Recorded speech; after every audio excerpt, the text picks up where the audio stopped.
Off with the opening welcome, I would like to welcome to the podium the publisher, BusinessDay Media, in person of Mr. Frank Iwogun. Thank you very much.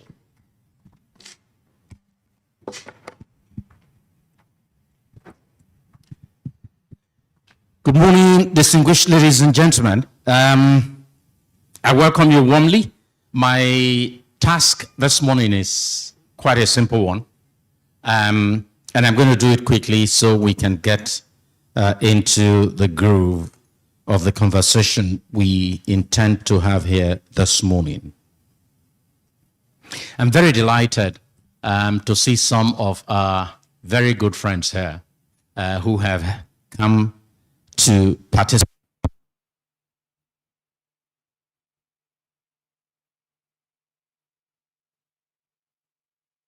Dear keynote speaker and madam, always gracious, always elegant, and I tell you, there is a powerhouse behind her. Madam, I thank you so much. Despite our sloppiness in working to get you here, you are here.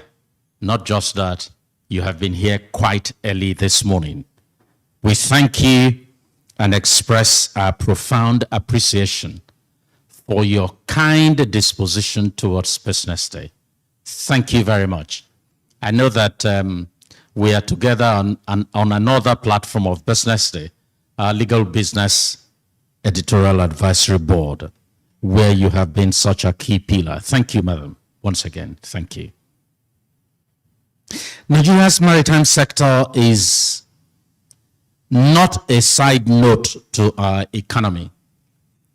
And for all of you here, I'm sure you will agree with me that that is a true statement. The potential of the sector is so immense.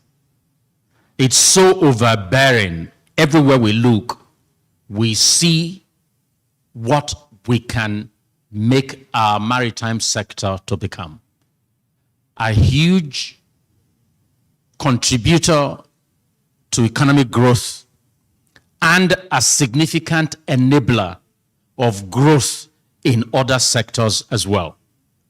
And I believe that your presence here this morning is a clear testimony of your awareness of those potentials, but not just that, of your desire to ensure that we talk not just about potential, but that we actually are able to convert those potentials to actual economic growth.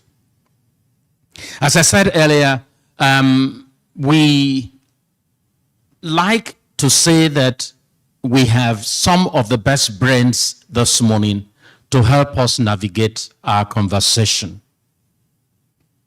And we also are glad that we have people from a number of key institutions who should be here in the room this morning. And so without any further ado, let me thank our sponsors who have joined with us to converge and convene you all here this morning. So let me once again formally welcome you to the 2025 Maritime Conference of BusinessDay, and to very proudly invite our keynote speaker, our dear senior advocate of Nigeria, to please come to deliver her keynote address. Thank you very much, and God bless you all.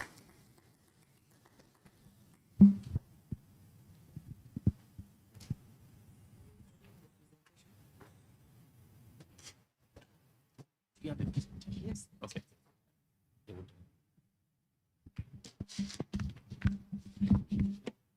Good morning, distinguished ladies and gentlemen. And thank you very much, Frank, for that very interesting welcome. You know that I am very, very much invested in this industry. And of course, I cannot say no to you. I cannot say no to you.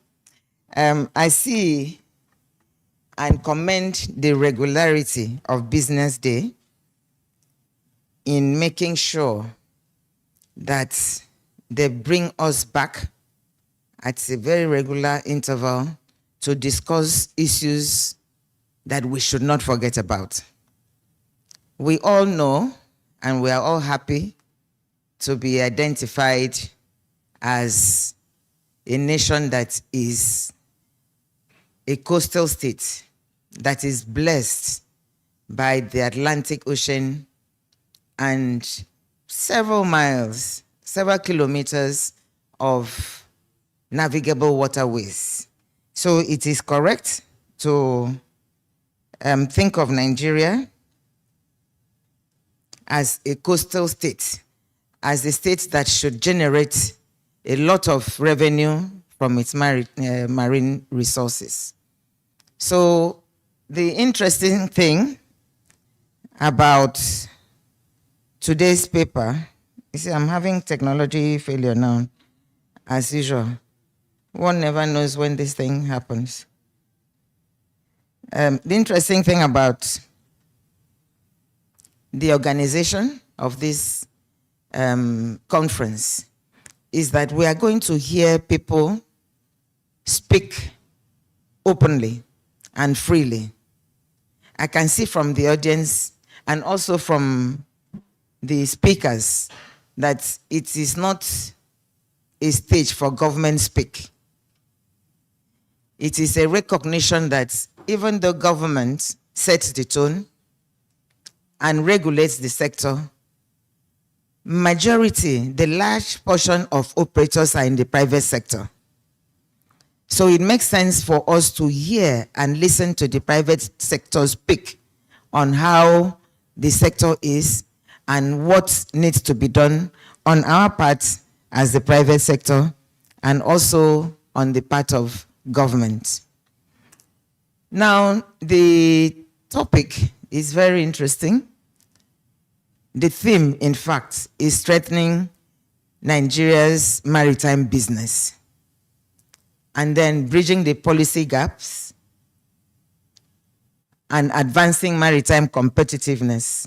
The key words there for me are maritime business, policy gaps, and maritime competitiveness, because we're not the only nation that has the kind of natural blessings that we have.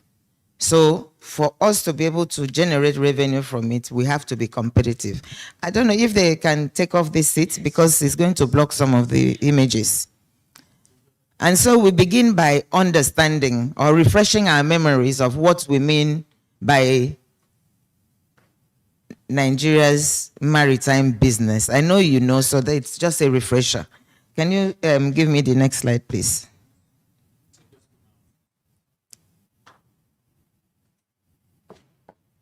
Okay, so I came up with a schema that in one slide kind of tells the story of the kind of business that's classified or categorized as maritime business. Not all of them are showing here, but these are groups or categories of business that fall under maritime. And you can see at the center is the integrated shipping transport development, and that is something I'm going to focus on, integrated planning and execution. And then we have at the outer ring 5 key categories that captures the maritime business and for which countries are assessed. So you have, I'm starting from the deep pink one, is ownership and operation of ships, ship finance, and other legal services. And under that, you have financial institutions, legal expertise, insurance, maritime insurance, and the kind of portfolio, shipping portfolio a country has, meaning the different types of shipping services.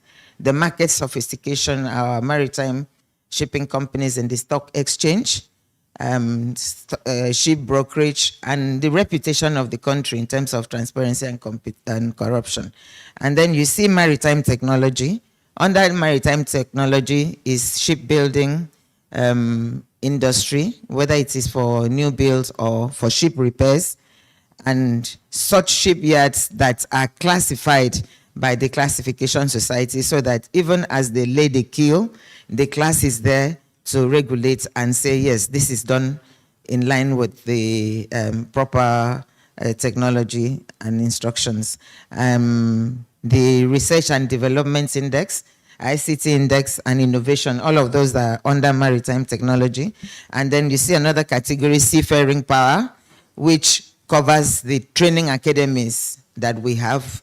Right now we have the Maritime Academy of Nigeria, which is the one that is recognized by the IMO, and it is supervised by the designated agency, being NIMASA, and it is under the STCW that they are also implementing. And then the certification from that or those academies, if we have more than one, not yet, how important, how recognized the certification, the employability of the cadets, whether on domestic ships or on foreign ships. And then we have manning agencies, manning and crewing, and foreign currency repatriation, again on the employability of the seamen that we produce from our academies. If they are employed on international ships and how they repatriate, and if indeed we have the volume of foreign currency repatriation. And then next to that, you have ports and logistics. That covers port operations, port infrastructure, cargo handling capacity, port connectivity index, custom efficiency, and logistics performance index. And then you go to ownership and operation of ships. I colored it deep pink because it is the centerpiece of shipping. It is the crux of the matter.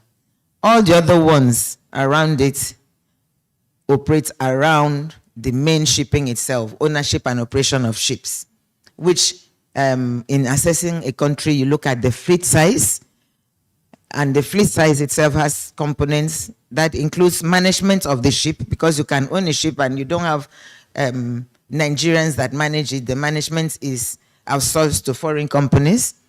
Ownership, how many ships do we own in Nigeria? How many are registered carrying our flags for domestic shipping and also for seagoing ships? And then registration, carrying the flag of our country. Then you talk about the value of the fleet. Are they not all of them small vessels, small supply vessels, less than 500 ton, or over 500 tonnage that we call convention vessels? And the IMO importance of the country. How is the country rated in the IMO? How involved are they in the activities of the IMO? Not attending the conferences or the meetings, but participating effectively and being relied upon in the several committees under the IMO, and the level of compliance of the country with the IMO regulations, be it flag state or port state. And that is where the state, the government comes in, because the flag state and the port state inheres in the sovereign nation, Nigeria, as it is also in most of the countries. We don't contract out our own flag state duties, and we don't contract out the port state duties, which is essentially inspection of foreign ships that comes to our shore to ensure that they comply with IMO and maritime-related regulations, while the flag state is to regulate Nigerian-owned ships, to register, regulate, and survey, and again, ensure compliance. So this schema tells you what it is about maritime business. We can invest in any or some of them. Nations are assessed and evaluated based on how they perform in all of these areas. You can agree that it's more or less covered everything related to shipping, right? Yes. So things like a supply of supplies to ship, we have also mentioned it under there. So some countries, in fact, it is highly unlikely that the country will become known in all of this, to be the best in all of these categories of maritime business. So countries make strategic choices, strategic decisions on which one or which ones to invest in and make their countries number one or number two or number three or number five in the global scheme of things. I will, for this lecture, concentrate on ownership and operation of ships, and also ports and logistics. We're here, as defined by the team, to identify areas that Nigeria can be competitive. There are several areas, but for me, I'm going to focus on two: ownership and operation of ships, and ports and logistics. I know that Captain Umaren will probably focus on seafaring manpower, because we see no reason that we shouldn't add that, given that there are some areas in Nigeria that have the natural propensity to be seamen. And we also have the Maritime Academy situated in Oron. Next slide. So if I were to set the roadmap, indeed, the topic says a roadmap. My roadmap would have, number one, to promote and increase indigenous ownership of ships and shipping infrastructure. It is not new. This has been the policy of Nigeria for a long time, right from the time that of the government of General Obasanjo, that purchased ships. How many was it? 21. And we clapped for ourselves, and the ships also very quickly went away, and there are lots of analysis and assessments about the failure, and part of which was that a operation of a ship profitably is not like buying a car and you start driving. You have to prepare the structure, the manpower, the marketing assessment, everything before you buy the ship to ensure the sustainability of the business. So I'm just now in this roadmap of today re-emphasizing and putting it as my number one. And it's not just about policy. In fact, I don't agree that we don't have policies. We have a lot of policies. The Ministry of Marine and Blue Economy also recently came up with a policy on blue and marine economy. But even before then, we have these policies in different documents, and some of them in our legislation. So this aspiration to promote and increase indigenous capacity in ownership and operation of ships it's not just a policy, it is in the Act. It is in the NIMASA Act. So it was moved from aspiration to a law. And the law also stated how it could be done, how we could achieve that increase in indigenous capacity of owning ships. There are plenty of ships owned by Nigerians in the Nigerian waters. Most of them are oil supply vessels, anchor handling, passenger ferries that services the oil sectors, the oil installations, and the FPA, sustaining supply back and forth. But the aspiration was that we should start having ocean-going vessels that would trade on international waters, not limited to the coastal trade. So it was put in the NIMASA Act, and I'm bringing the sections 35 to 39 of NIMASA Act is purely on promoting indigenous ownership. So section 35 of NIMASA Act says that a shipping company could be granted national carrier status if they are eligible. I've written out here the eligibility criteria for such shipping companies.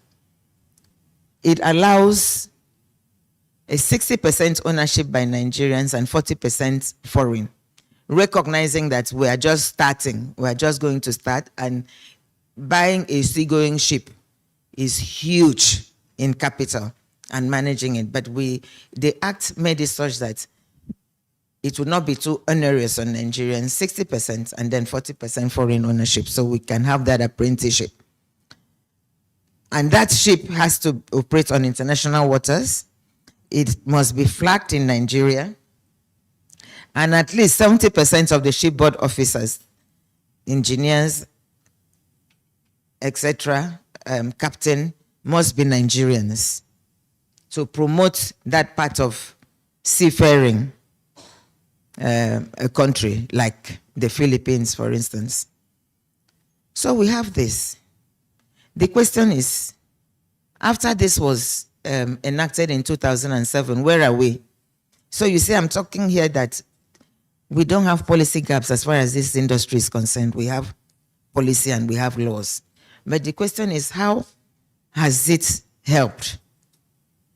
This was the reflection of the yearnings of the industry, which the government agreed.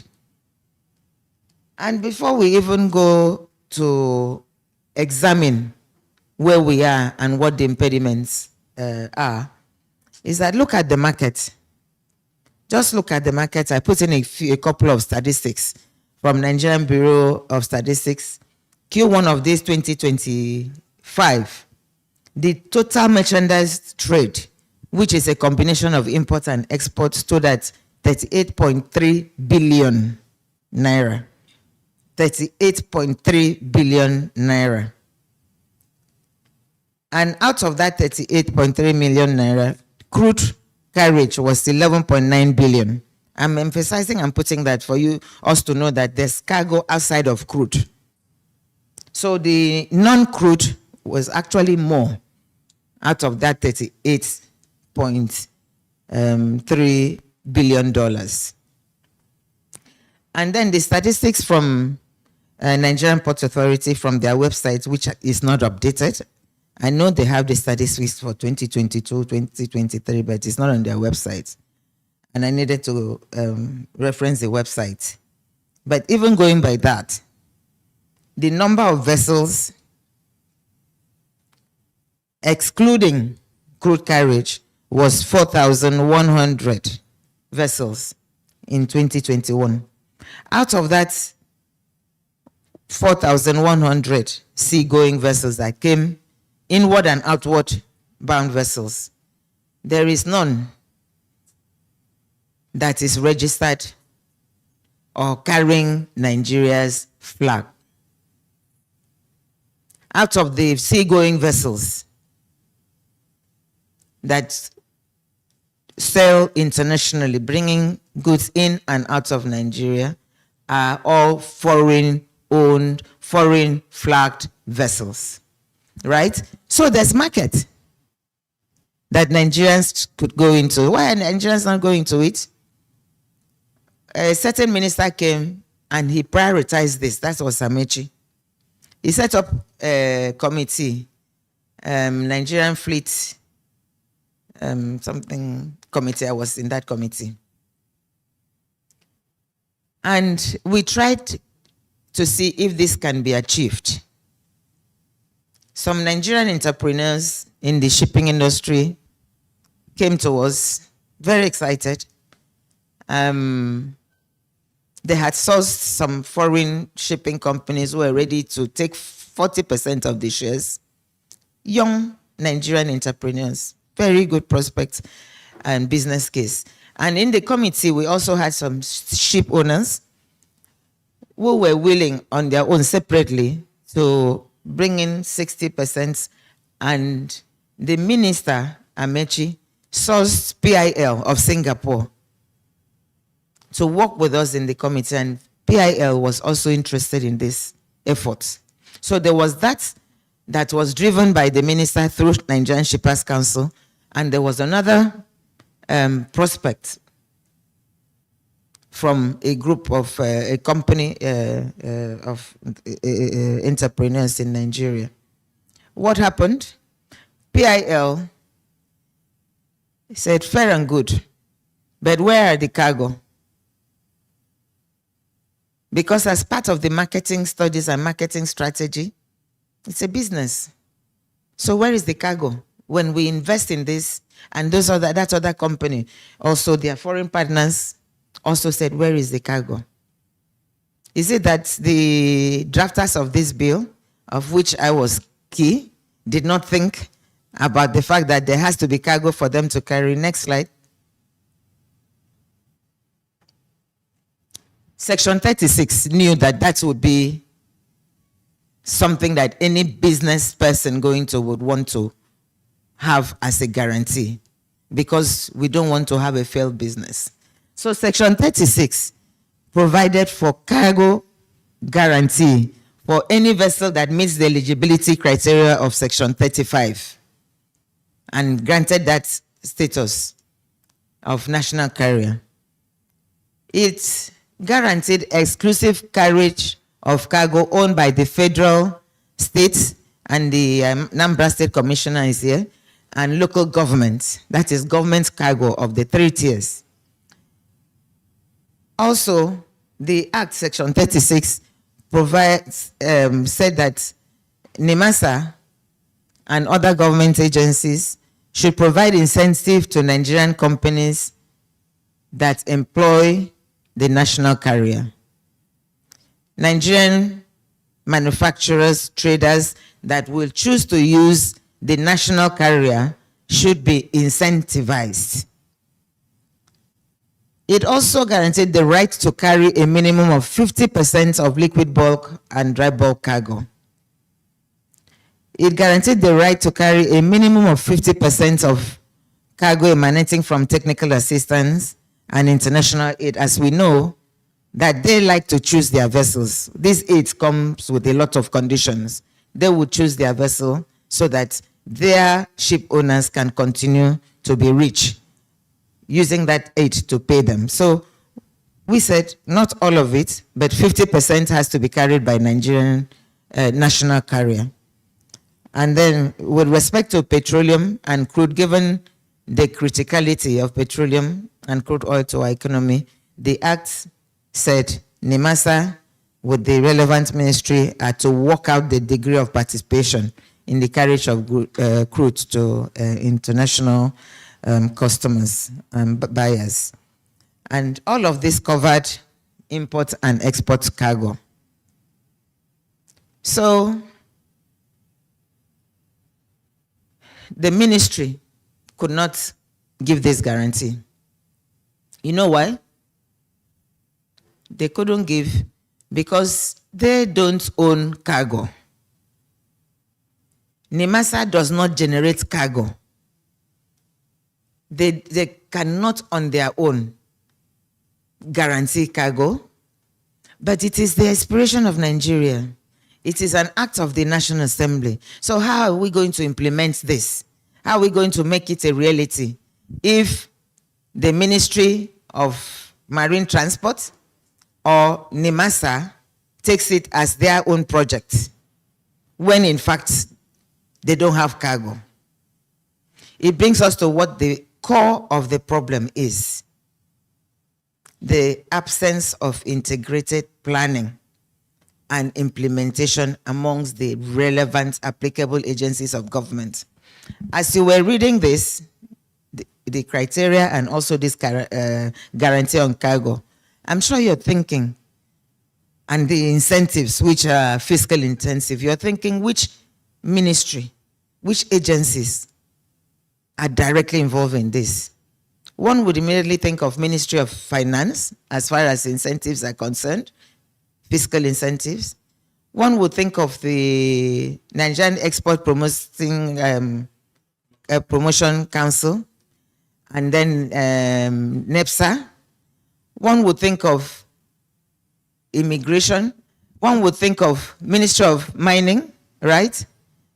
Because they also are involved in the extraction of minerals, be it solid, on ground, or under seabed mining.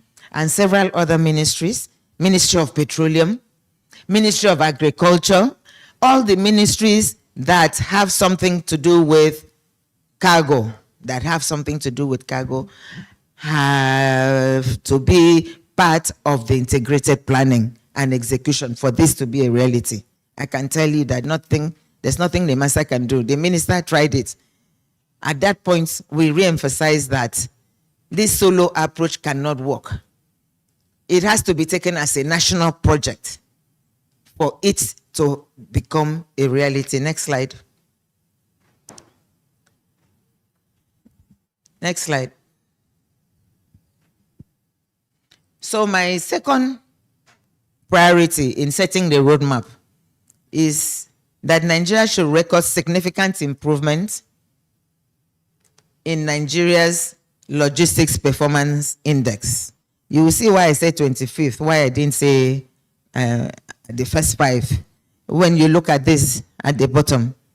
Right now, Nigeria ranks 88 out of the 139 countries that were assessed and evaluated. Logistics Performance Index is a World Bank tool in assessing the challenges faced by coastal states and the solutions, all aimed at upgrading the performances of countries. And so these are the 6 dimensions where countries are assessed: customs efficiency, logistics infrastructure, international shipments, logistics competence and quality, timeliness of deliveries, ability to track and trace consignments. Those 6 criteria for assessment. So Nigeria on customs efficiency, reducing the barriers and also the delays, we scored 2.6%. On logistics infrastructure within the port and in the country, we scored 2.4%. International shipments, the ease of arranging international shipments, we scored 2.5%. Logistics competence and quality, of course, we don't have the logistics infrastructure, and maybe not, we don't even have experts. That is CILT succeeded after several years of advocacy to get the federal government to create that category called transport officers. Some ministries have not even implemented it. Some that have implemented it, they are fixing engineers, civil engineers, structural, anybody in that category, but the experts in logistics and transport. So logistics competence and quality, 2.3. Timeliness of deliveries up to the consignee, 3.1%. Ability to track and trace consignments from when it leaves the supplier, is shipped from abroad to the consignee, we have 2.7. So we overall are ranked 88. That is Nigeria, the biggest, proudest country in Africa. And you know our Gragra. We are 38. And you know who our peers are? Our peers are DRC, Guinea-Bissau, and Mali. And then we are doing Gragra. Those are the countries that are the same ranking with us. And then South Africa was ranked 19 in the world globally. It is the best in Africa in all of these criteria. Botswana and Egypt were ranked 57. Benin Republic, where we all now go to, where most of the ships carrying Nigerian-bound goods go to Benin Port. Benin and Namibia, 66. Rwanda, 77. Djibouti, 79. Isn't that a shame? You see? So, who is going to drive this? How do we get out of this? I'm setting the roadmap, sir. You said we should set a roadmap. And we are done with talking theory. Is now we are now putting the things that we can achieve easily and quickly if we put our minds to it. Next slide.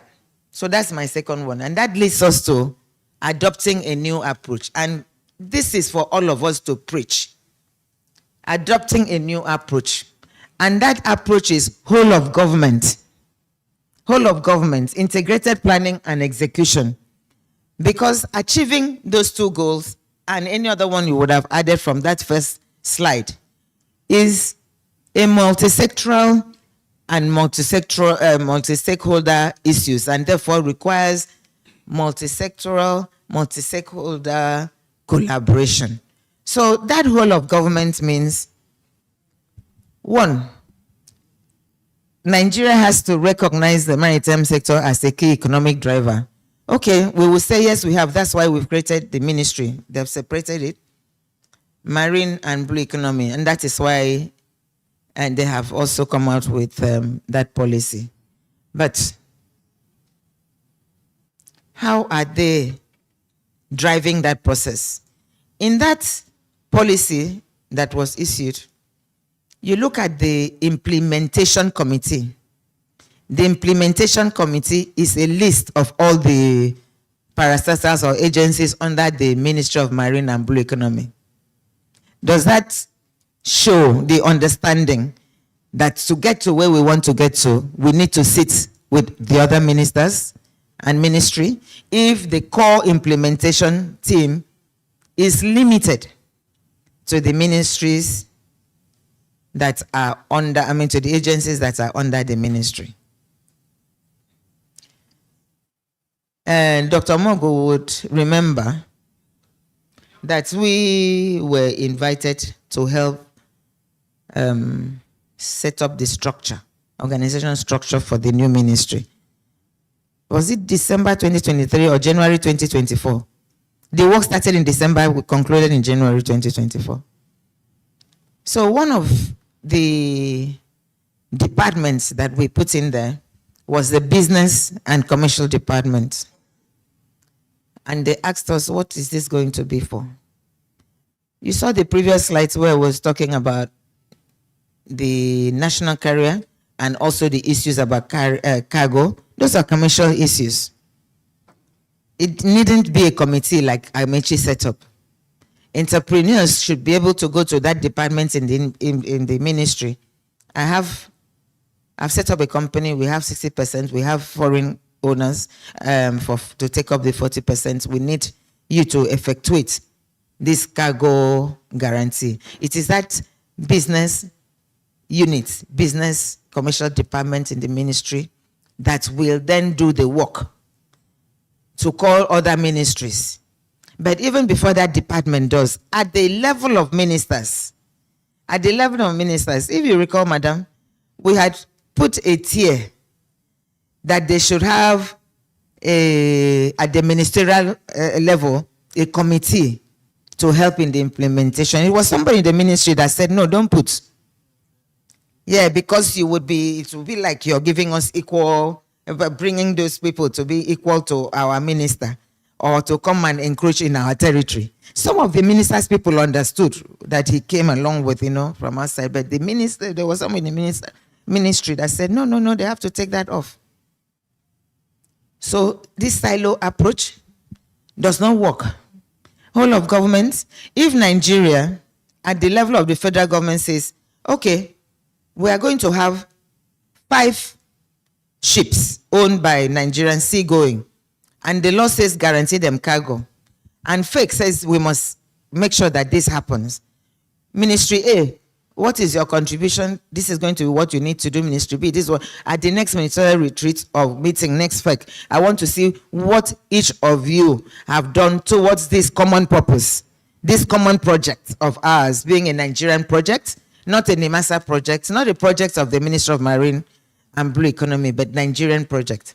So that will involve their having to have institutionalize a mechanism for implementation and monitoring and enforcement of the policies that we already have. And they will need to integrate blue economy into the national, state, local government policies and programs so that it cascades down. It cascades down, including even having to use the river ports that we spend money dredging, and then it is never used. Never used because we don't have a proper terminal. in the river, the river port itself. We don't have road that will take us from that terminal to the city or to the market or to the manufacturing center, because when we were planning it, it was approved funds for us to dredge this river. It did not include, after dredging, what next? We need a road. So Minister for Works, you have to be part of this planning, put it in your budget. There has to be a road, whether to 10 kilometers from this particular river port that we are dredging to the market, to the farms, to the manufacturers. That is integrated planning. So we spend money, we dredge it, but it's not added to the economic life of the people or added to economic value of in Nigeria, or the money that was invested in the dredging, because the other aspects of it has nothing to do with the ministry or NEWA that did the dredging. But if we did follow this whole of government approach, all of us that need to take actions for it to become a reality would be on the drawing table, and all of us will have to report to it. So it goes up to local government, because when we get to the market, the local governments are the ones that know the nodal points where the market women or where the fishermen and women involved in artisanal fisheries are, so that they will also have road, or if it is boats, they will have boats. And if there's security issues, security has to be provided, because it's critical. And that means the agencies involved in security, as you're dredging those river, they have to be part of the planning and allocate resources to it. Ministry of Finance and Customs have to be part of the planning. Ministry of Finance, for instance, in the fiscal measures that they have done for the hospitality industry, for instance, because it was a national project, and for manufacturing sector, all of that will cascade to this sector, so that the ship owners will also have similar fiscal incentives, which are done in other shipping countries. So we have to have a robust legal and institutional framework. I would say we have a lot of legal regulatory issues like the Act, where they've also set up agencies, but we have to have the institutional framework to carry it through. So this is where I end my slide. And this is where, and also what I've been preaching, whole of government approach. If we don't even take anything away from today, is emphasizing this whole of government approach, so that we can make Nigeria competitive. In that LPI, if the government says, government being federal government, fake, that in the next LPI that will be issued for 2024, Nigeria will come among the first 25 countries. All the ministries, all the agencies, customs, this is what you need to do. All those agencies that flout the law that says only 8 agencies should be at the port, you must do this.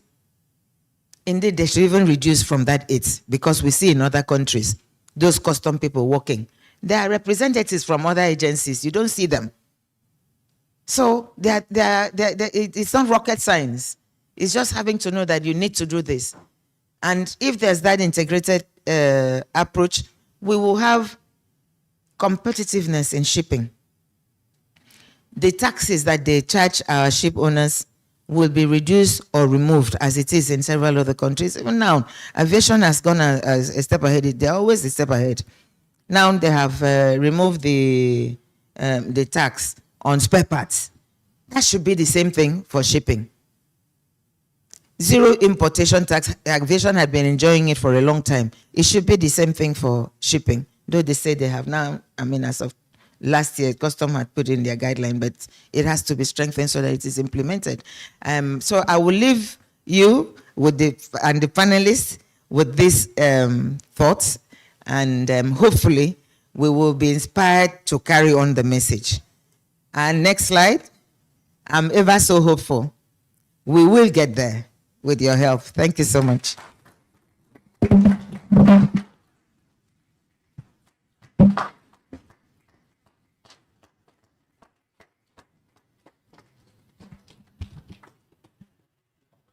An amazing, amazing presentation. Thank you very, very much. Although this should have been done earlier, But just to give a brief outline of our keynote speaker, she is the managing partner at Paul Osoro & Co., a top Nigerian law firm, and the author of International Trade and Carriage of Goods by Sea, published in 2025. A respected legal professional, she is a member of the body of benchers and the president of the Chartered Institute of Logistics and Transports, Nigeria. She chairs the Akwa Ibom State Technical Committee on the Ibom Deep Sea Port and Industrial City project. She is the immediate past and only female Secretary General of the Abuja MOU and was the first female Director General of NIMASA. And that deserves a round of applause. She has played key roles in drafting Nigeria's national transport policy and major maritime legislations, including the NIMASA Act of 2007, the Cabotage Act of 2003, the CRFN Act of 2007, and she co-chairs the policy work stream of Nigeria's AFCFTA committee, an award-winning leader with an LLM in maritime law, an LLB from Bokim, bachelor's from Nigerian Law School, and a degree in sociology for University of Calabar. Ladies and gentlemen, one more time, a round of applause for Mrs. Mpon Osoro. And to go straight into the goodwill messages for the day, I would like to immediately call on the Managing Director for NLNG Shipping and Marine Services. To give a brief outline, Mr. Abdul Kadir Ahmed is the Managing Director and the CEO of NLNG Shipping and Marine Services, an international maritime service company offering crew management, fleet and terminal management, business advisory, MCOE, training, and consultancy services. With over 20 years of experience in the LNG sector, he is a seasoned commercial professional specializing in LNG business operations. Prior to his current role, Abdul Kadir served as Manager Commercial Marketing and Business Development at Nigeria LNG Limited, where he began his career in 1998 as a Senior Marketing Officer. He has held leadership roles across sales and contract administration, pricing and risk management, and business development, and he's worked in development and investment banking. With a degree in business administration from Ahmadu Bello University in Zaria, an MBA from the Cardiff Business School in the UK, his leadership continues to drive the NSML's global competitiveness and service excellence in maritime operations. Here to give the goodwill address on behalf of the MD CEO of NLNG, ladies and gentlemen, with a warm round of applause, Mr. Ladipo Igbeyemi.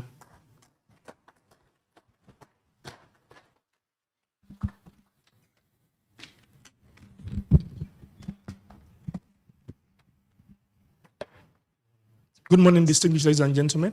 The bio profile that was read out is for Kerry. That's the MD of NSML. I'm Oladipo, so just put things in proper context. Thank you so much. It's my pleasure to be here this morning.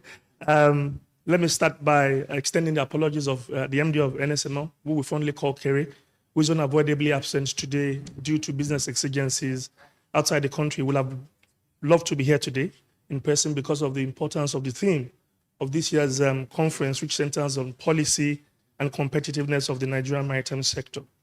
I would borrow Madam's slide later to contextualize something and to basically put some things in proper context. That slide showed a lot of things that we would have addressed here as well in this message. The BusinessDay Maritime Conference is a foremost event and a veritable platform to discuss and critically analyze issues that affect the Nigerian maritime industry, whilst advancing solutions to enable Nigeria play in the global maritime sector. This event is a flagship event. It's a flagship program that brings all critical stakeholders together to properly address common issues affecting the advancement and sustainable progress of the industry. We can see the importance of the event with the caliber of industry stakeholders in the room today, and that is a major plus to the management of BusinessDay. For us in NSML, we are proud to be associated with this event, which aligns with our purpose of fostering international maritime skills and standards in Nigeria. Indeed, there are vast opportunities in the maritime sector, and Nigeria is well positioned to take advantage of these opportunities. With the abundant and energetic human resources, Nigeria will benefit tremendously and immensely by formulating the right policies to ensure its competitiveness and prosperity in the global maritime industry. Additionally, Competency development and standards are the fulcrum for fostering international competitiveness in the global maritime industry. It is therefore incumbent on all of us, the stakeholders, to ensure we imbibe these global standards and develop the skill set to enable us compete favorably.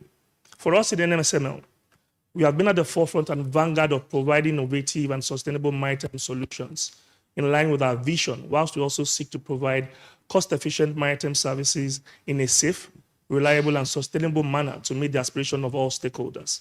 Our top-notch services, which cut across technical management of vessels, LNG and LPG, the supply of qualified, competent, and experienced crew to man the vessels, terminal management of the LNG terminal in Bonny Island, and the provision of maritime training and project management services via the Maritime Center of Excellence and business advisory services to our clients are a testament to what is possible if we formulate the right policies and aim to enhance our competitiveness as a country in the global maritime industry. And so this is where I'll crave the indulgence of the person operating to please show Madam's slide so I can put everything in context vis-a-vis what we are doing as NSML and how we are actually playing in that schema that Madam touched on earlier on. If you just go back some slide to that. Okay, this is actually a very, very, very important slide. For us in NSML, we play in all the spaces you see here, apart from maritime finance, shipping finance, and legal. If you look at operation of ships, we manage currently 13 vessels on behalf of LNG for its operations, 13. We manage 11 LNG carriers and 2 LPG carriers. Out of the LNG carriers, we manage 2 mega vessels, 4 DFDE vessels, and 5 steam turbine vessels, and 2 LPG vessels, all on behalf of our clients, BGT and NLNG. We play here. And interestingly, there's the technical superintendent that manages the vessel as well, that was with us in NSML at some point.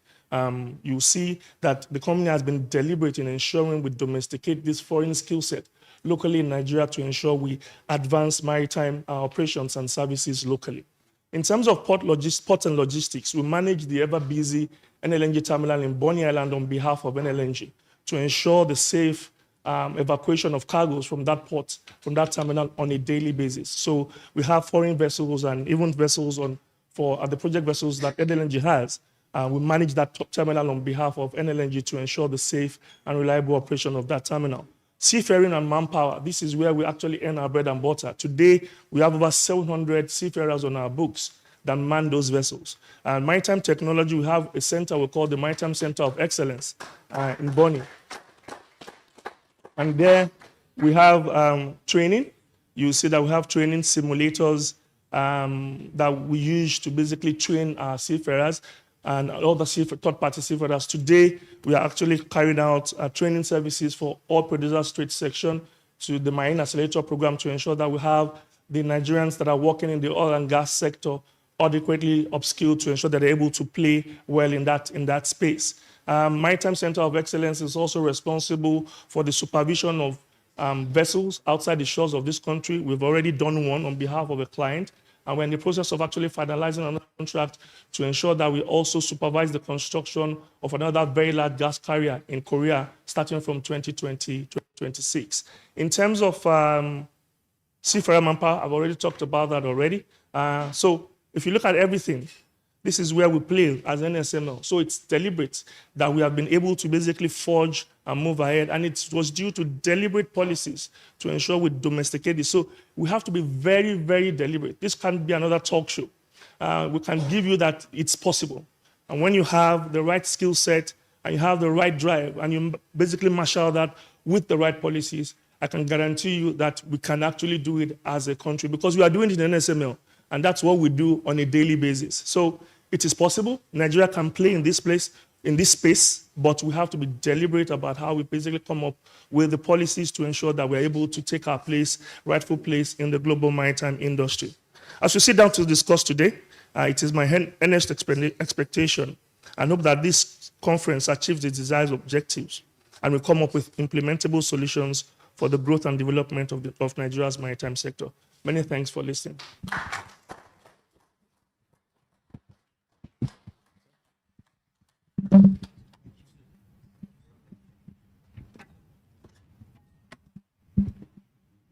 All right, ladies and gentlemen, still taking goodwill messages. We would like to call to the podium at this time the Honorable Commissioner for Transportation, Anambra State, in person of Mrs. Patricia Igwebuike. Please, a round of applause for her as she makes her way to the podium.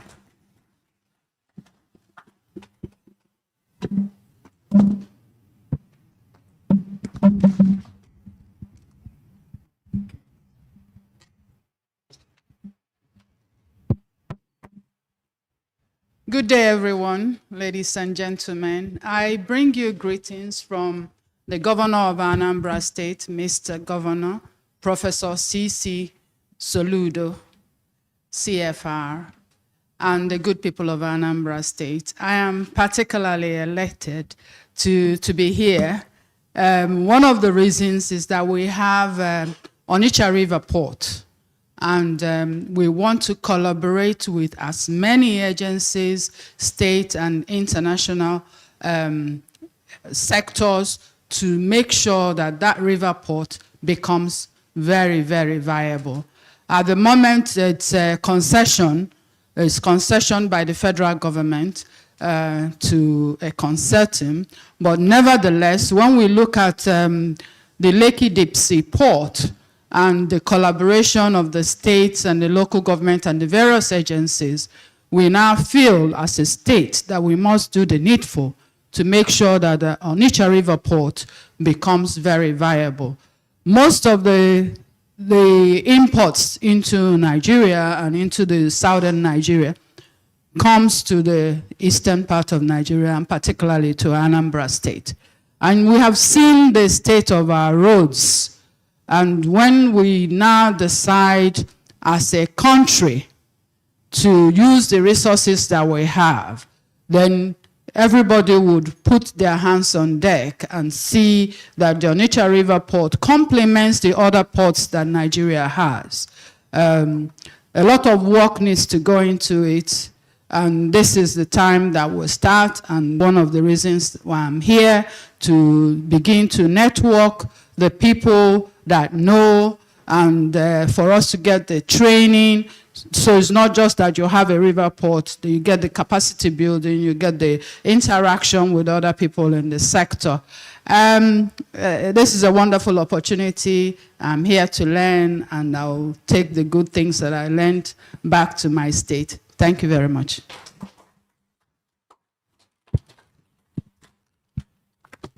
Thank you very much, Ma. Very quickly, we'll be taking a goodwill message from one of the leading freight forwarding industry across, one of the leading freight forwarding association across Nigeria, and that's the National Association of Government Approved Freight Forwarders. We have the national president, Chief Tochukwu Ezisi, who is represented here by the General Secretary of the association, Mr. Godfrey Iwonsu. Kindly go for the round of applause for him as he takes his goodwill message. And the border of West Africa. I want to take a moment to applaud BusinessDay for bringing us together annually in this vital forum where ideas intertwine, partnership blossoms, and the transformative solution take shape. The maritime sector is in a state of exciting evolution, and it's only through collaborative, forward-thinking policies, reform, and robust capacity building that we can navigate the challenges of today's dynamic global trade landscape. NAGAF remains unwavering in its mission to advocate for professionalism, transparency, and strategic collaboration with government agencies and private sector partners alike. We firmly believe that the future of maritime logistics will be defined by digital transformation, regulatory harmony, and empowerment of local operators. As we dive into discussions about the challenges and opportunities that lies ahead, let us reaffirm our shared vision to create a maritime industry that is not only inclusive and efficient, but also deeply rooted in integrity. May this conference spark bold initiatives and pave the way for enduring progress. Thank you all, and let's ride the wave of innovations together. Thank you.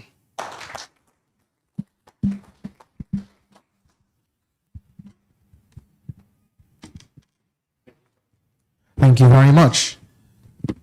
And with that, ladies and gentlemen, it is now time to get down to brass tacks with the first plenary session, which is going to focus on policy and infrastructure reforms for a stronger maritime sector. And now to invite the panelists to give a quick outline of our first panelist. She is an internationally renowned expert in marine ecosystems, blue economy, and ocean governance. With over 34 years in Nigeria's public sector, she retired as Director of Marine Environment Management at NIMASA and now leads the African Marine Environment Sustainability Initiative. She pioneered Nigeria's blue economy agenda and advises key government ministries. A UN-appointed expert on global marine assessments, she represents Africa on Doulos and has served as chair of IMO's Expert Compliance Group on marine dumping. She is also a rostered consultant to the IMO and co-leads Nigeria's Blue Economy Framework under the World Bank. An accomplished author, she published Regulating the Marine Environment of Africa Towards Sustainable Blue Economy in 2020. She holds a PhD in ecology and ecotoxicology and advanced degrees from IHE Delphi and the University of Benin. Passionate about clean oceans and capacity development, she continues to shape national and international marine policy. Ladies and gentlemen, with a wonderful round of applause, please welcome to the stage Dr. Mrs. Felicia Morgan. Also on the panel, we have the Managing Director, Not Keep Nigerian Limited, as Chief Increase Uche. Chief Increase Uche is an independent freight forwarding practitioner and the Managing Director of Nopkeep Nigeria Limited, a seasoned management consultant in the freight forwarding expert, and also is also highly skilled in freight logistic transport and supply management. He holds a degree in business administration from the University of Calabar and a PhD in transport and shipping management. He is immediate past president of the National Association of Government Approved Freight Forwarders, NAGAF, and currently serves as an elected member of the Governing Council of the Council for the Regulator of Freight Forwarding in Nigeria, CRFFN, an ISO certified professional management consultant, CPMC. Dr. Uche has participated in numerous training seminars and conferences locally and internationally. He has served on several technical committees focused on freight forwardings, customs formalities, port reforms, international trade, and transport logistics, contributing significantly to policy and industry development within Nigerian maritime sector. Ladies and gentlemen, can you please welcome to the stage Chief Increase Uche. Also inviting to the podium an exceptional individual who heads the maritime practice at Olaniwon Ajayi LP and is the former head of the maritime division at Mike Igbokwe, SAN & Co. He has extensive experience in shipping law, arbitration, and litigation, representing shipping companies, government agencies, and maritime bodies in superior Nigerian courts. He advises on issues including collisions, charter parties, ship financing, piracy, carriage of goods by sea, and vessel registration for both international and cabotage trade. He earned an LLM with distinction in shipping law from the University of Cape Town and completed doctoral research on general average and the York-Antwerp rules. Dr. Chifu Kata has taught maritime law, published extensively, and presented at conferences locally and internationally. He served on the committee reviewing Nigeria's Admiralty Jurisdiction Act and rules, and is recognized as an expert in maritime law and a respected reviewer for maritime law journals. Ladies and gentlemen, please, with a wonderful round of applause, we welcome Dr. Chifu Kata, who is ably represented by Oluwafikayomi Ogunrinde, Managing Associate, Olaniwon Ajayi LP. So moderating the session is my wonderful colleague and one of a fast-growing, editor in the maritime industry. He's the managing director of Juken Consult Limited and publisher News Diet Online and Magazine. Ladies and gentlemen, make welcome to the podium Mr. Kenneth Jupo.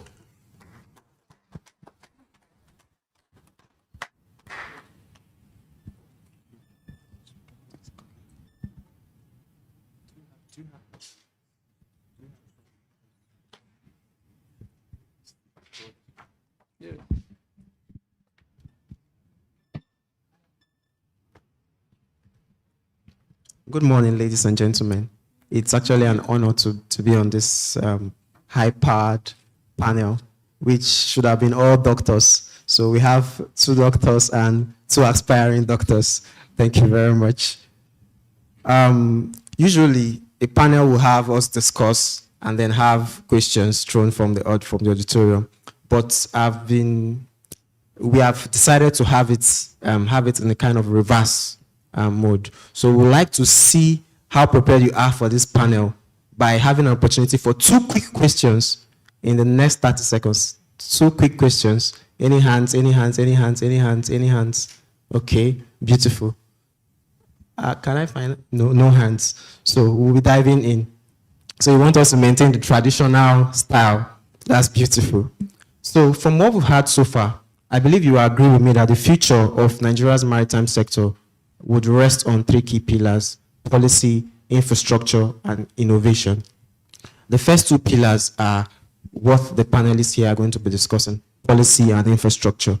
And I believe in the next 45 minutes or less, would, after listening to the experts we have here, we'll have better understanding of where we are with regards to the policies and the infrastructure.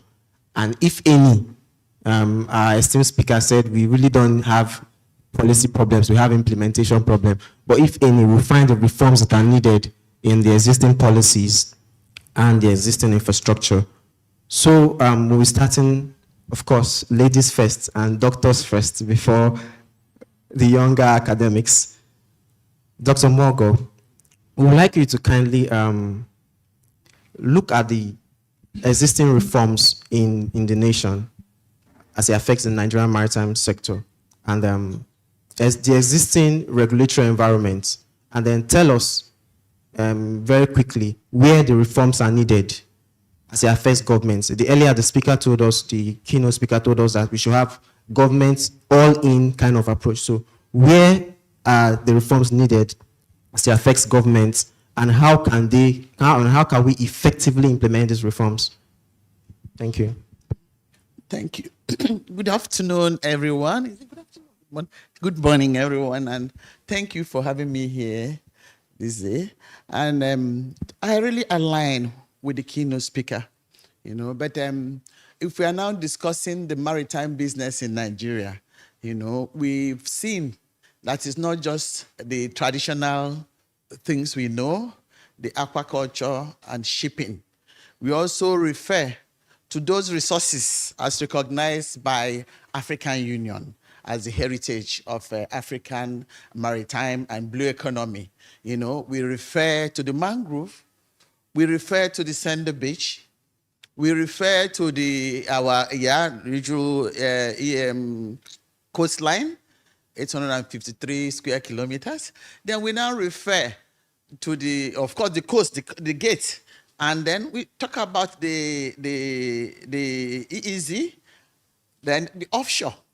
We now remember our rivers also, So they are all the resources we have. And then if we talk about policies and frameworks to hold that sector together, we have to remember that we have to include them all in the equation. And we are we've been doing maritime businesses all along, especially in fisheries and shipping. But what we are also talking about now is to transit from those traditional businesses to sustainable maritime and blue economy businesses. So it's a transition. And in the pathway now, transiting, we have to ensure that the center, in the center, we have all those sustainability pillars incorporated there. Otherwise, we are not going there. Now, Nigeria has a policy. The policy is also very progressive, I would say. it has a direction. It has a target of increasing the GDP by 77% by 2034 and creating 1 billion jobs. And then especially for the youth, to have 50% of the youths represented and 70% of women involved. You see, we have a target already. So it's now for the government to be able to now support, this sector to attract the investors. We have to now implement those policies we have at hand and review the one that will consider that, they are there because it's multi-sectoral, as the keynote speaker said. So we have to now modernize those ones to be just in time. We have to be just in time if we are doing this. We have to include equity. We have to, include all sectors, the coastal communities and all. So what the government should really emphasize now that we have the policy is to develop the frameworks for the implementations across all the sectors, all the opportunities we have, and then ensure the health of the ocean too, through sustainability pathways. And the risk, find ways of supporting investors, because investors to come, we make sure that we don't have policy somersaults. They won't come today, just like the keynote speaker said it all when they invited the Singaporeans, to support. So we have to be sure that we have that government support to de-risk, make sure that investors, high impact blue investors, are attracted in this business. You should be able to de-risk and then stand there just for the investors to make sure that anything I'm putting in is not really, it will be success.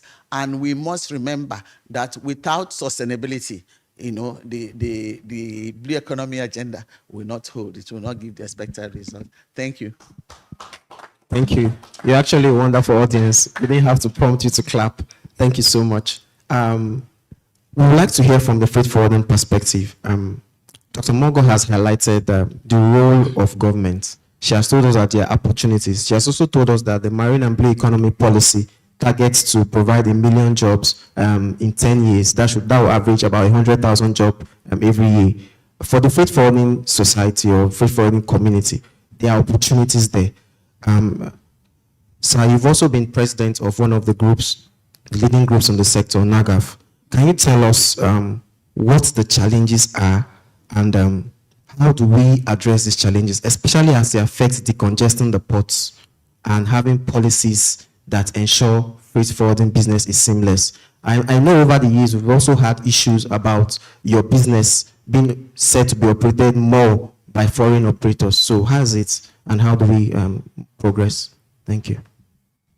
Well, thank you very much. From the freight forwarding perspective as a freight forwarder, and my background as a former president of NAGAF, because we have been in the advocacy of trying to ensure reforms are carried out across board. And then, of course, we know the efforts of the government all this while. They've shown listening ears. Policy formulation has been a major issue, creating uncertainties in the industry. But thank God that with the level we are now, that things are a little bit normalizing, but it is not order to Uhuru. The freight forwarding sector is still at the receiving end. The regulation in the industry today, we have seen conflicts in some of the laws, regulations in the industry of all the various agencies, which needs to be streamlined. So unless that is done, it will remain another big challenge. But with what we have seen so far, particularly the customs service, because their law has been an albatross in the industry. Law of 1958 given to us by the colonial masters. So we've been battling with this. The government later saw reason that in 2017, something was done the idea of repealing the old law was done. And today we can heave a sigh of relief that industry is getting better. So right now we have a law, a custom acts that seem to align with the freight forwarding acts in the industry. So things are getting better, but it is not yet Uhuru. But what we are looking at is a situation whereby the conflict between these laws are trashed. CRFFNs continue to have conflict with customs. Custom on their own. I don't think any custom officer said, did we invite any? Nobody. So when we are discussing policy in the industry and the port decongestion, because what usually brings about the congestion in the ports is when there is space constraints. And as in shipping now, the vessels that are used in maritime trade keep increasing in size, while the space at the terminal where these cargoes are received continue to remain unchanged. So it's a very big problem. But to put a kind of solution to it, I think there is need for hinterland connection, which the government tried to do in 2006 during the Obasanjo regime. We know of the creation of the 6 ICDs to ensure that there is a connection, that is an interlink, giving connectivity from the port to the hinterlands. But unfortunately, some of those ICDs are not functioning, almost all of them, because in Aba that it should be the pilot project is still undeveloped, not even up to 5% developed. The government have given out this policy, gave instruction, gazetted it. It was even on a kind of government's gazette for the creation of all those ICDs. But up to now, Dala has developed. The size of Dala ICD will produce a Papa space twice. Go and see what is invested in Dala today. But up to today, it is yet to be made a port of origin and destination. Custom have refused to resume in that very facility. So what are we saying? It is the implementation, the force, the very good, political will for government to even enforce regulation and all this. Who is custom to say that they would not resume in Dala? And of course, NAGAF is now consulting to help and see what can be done concerning that. Likewise, all the ICDs. Tell me how the port can be decongested from the question he asked. If the very opportunity that we have, government had already given us the opportunity that such should be done. But you want this cargo to be, trapped in the ports. Though there is a reprieve now that cargo volume reduced somehow since the floating of Naira. So I think it's still this work in progress that with time, we know every other thing will, fizzle out. Thank you. Wow. Thank you so much, sir. Thank you. Sometime later, you have an opportunity to speak about the logistics challenges and how we can actually improve it. So that's really instructive. But from the point of the law, can I call you Leonard Sake, or that's for only SANs? Okay. For SANs only, please. That's from the point of the law. Can you tell us what policy reforms and innovative funding mechanisms could be used to address the issues we have in the industry? There are lots of problems, but a lot of them are anchored around funding. Correct. So can you share with us? Thank you. Thank you very much.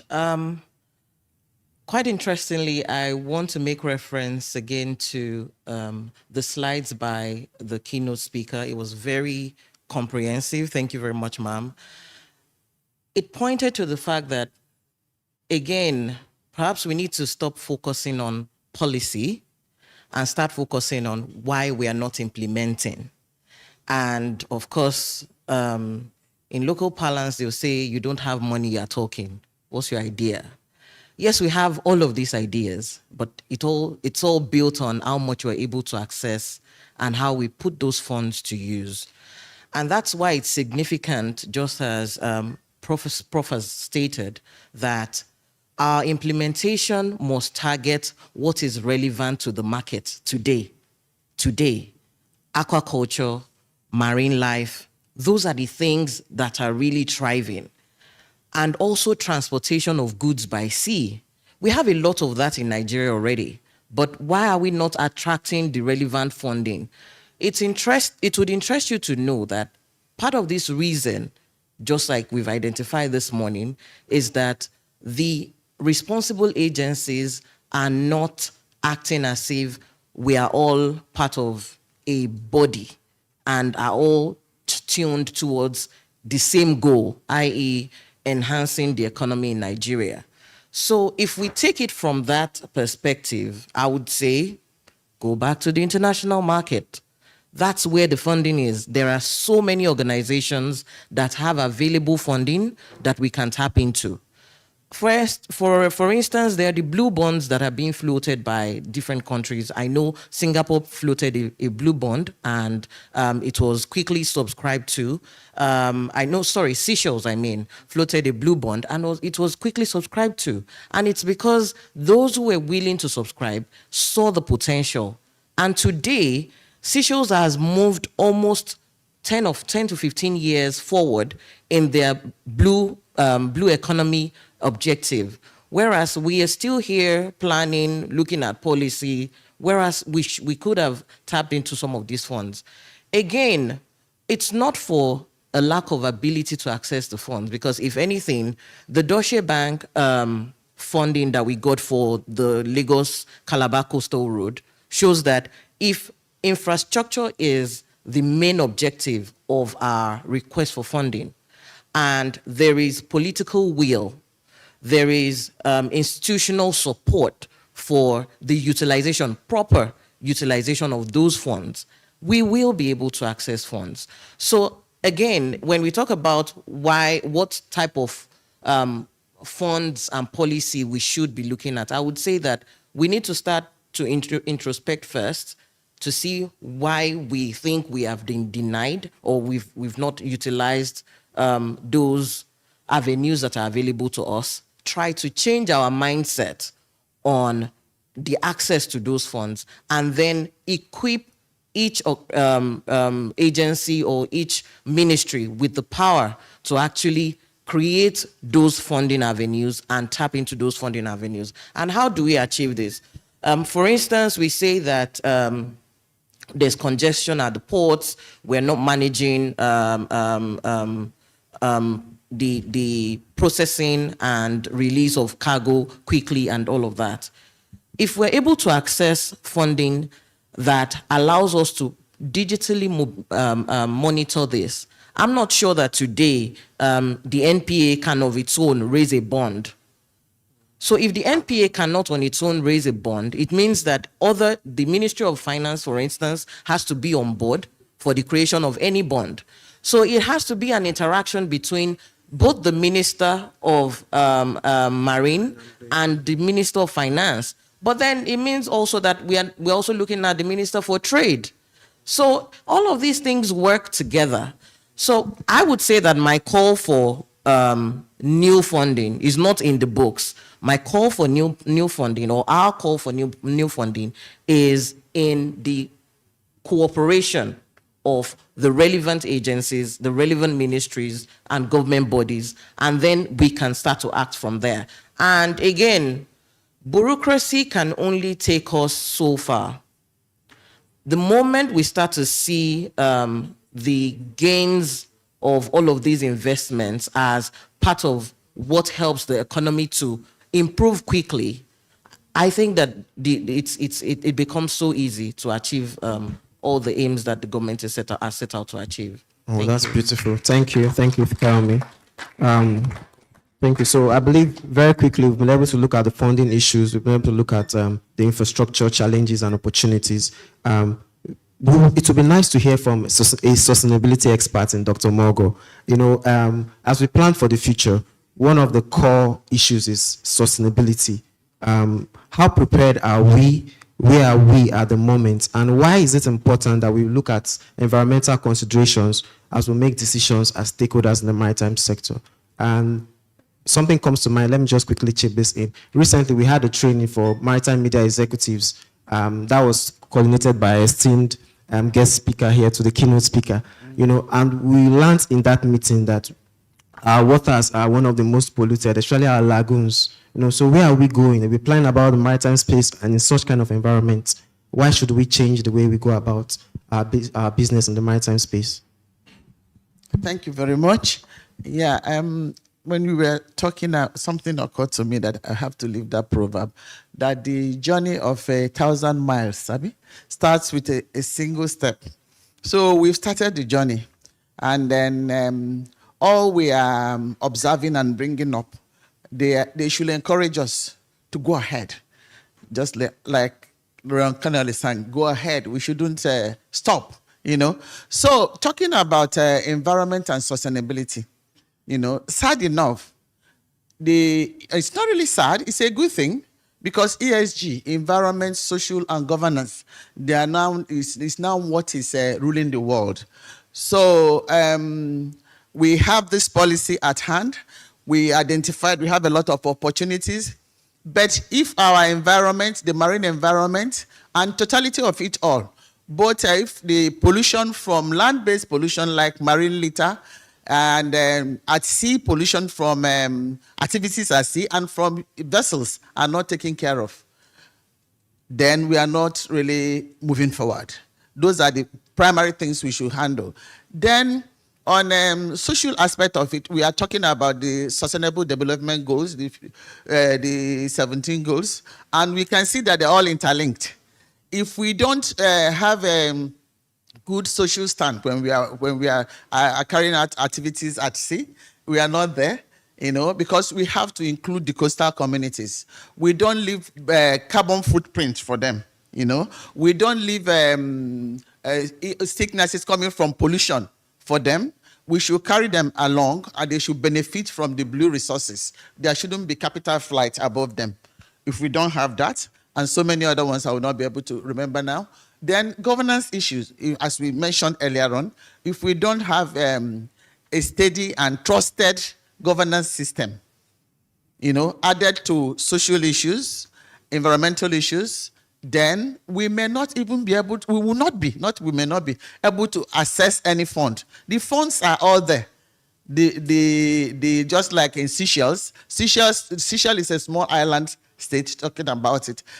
Somebody compared it with the size of Aja, So it's really small, but we are we are a third world country. So you can imagine they don't even have the kind of resources we have here, but they were determined, and they had to handle a lot of issues, things that people would think they are not important.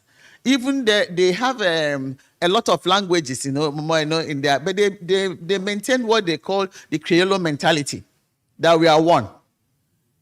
So they were that one, and they were getting involved in ocean diplomacy, like handling, like if UN want to hold a workshop on, so they would say, oh, come to our space, we handle it. So they had that beautiful governance, and they were able now to move from third world country to a first class economic country. So we can get all those if we take care. Their very sustainability issue remains key.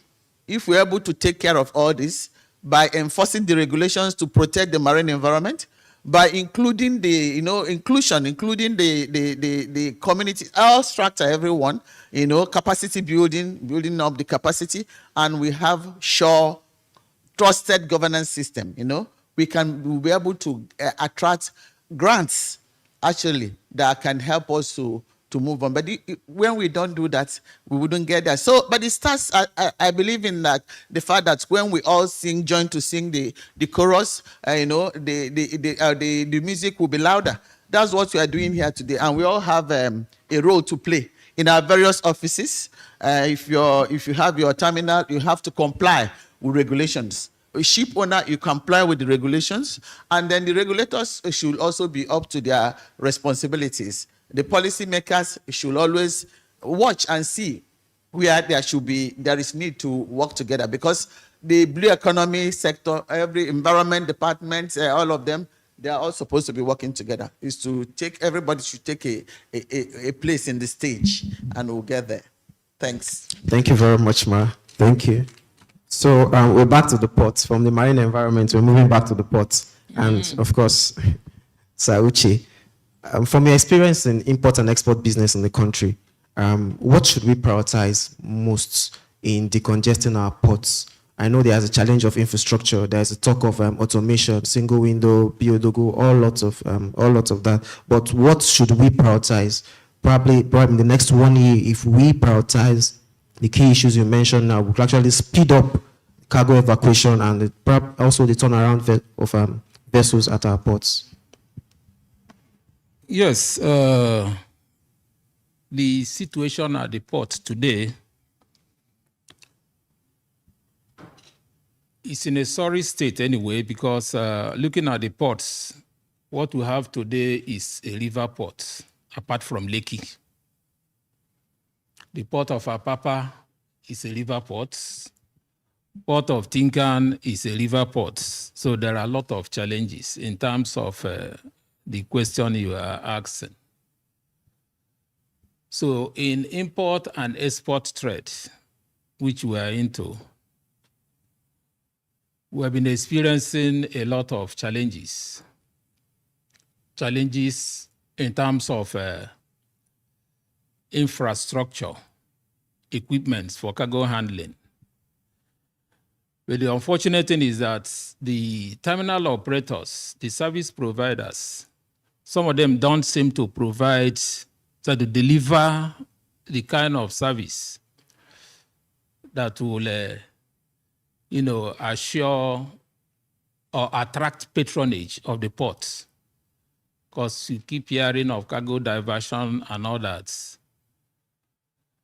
So it has been a very big problem. But we are looking at a situation whereby infrastructures like rail connectivity, very, very essential, because for any port to operate optimally, the rail system must be very adequate and effective. That today is only a Apapa port that is connected with rail system. All other ports, call it Calabar. We know that the Europeans, when they came at the very initial stage of our ports, our development, those ports in Port Harcourt, Calabar, and then Lagos here, Apapa, that they were using to export, farm produce and to bring in cash, finished products. Rail connections were there. Unfortunately now, urbanization, buildings are taking over those places. And then the so-called iron condemn dealers, let me use that local balance, iron condemn, that will always,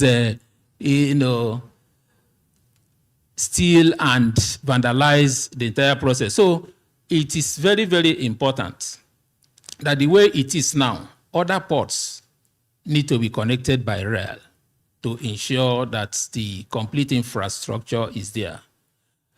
Cargo land at the ports, and once cargo land, the next thing is to move it to the hinterlands. The inland transport system need to be efficient. That is, if there is modal split whereby the cargo that landed at the port need to be shared, there are ones that should go by inland waterways through barges. The barge operation is too poor. There was a time a barge operator approached me that he was trying to bring in empty containers to TICT. The managing director refused. And I asked him why. He said they are trying to optimize the use of their berths. So you see the policy gap. He couldn't bring those empty containers because the road was so congested as at that time. So alternatives were being sought on how to, ease up the system. But what's the name? There is another port, not after Port and Cargo, 5 Star.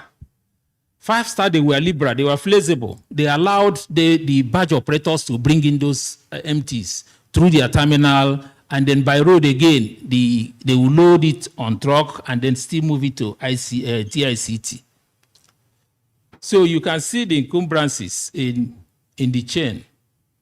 So if government on their own can deliberately, from the time of urban planning, include logistics planning, so that all these other things will be provided, instead of, the push and start experience that we'll keep seeing.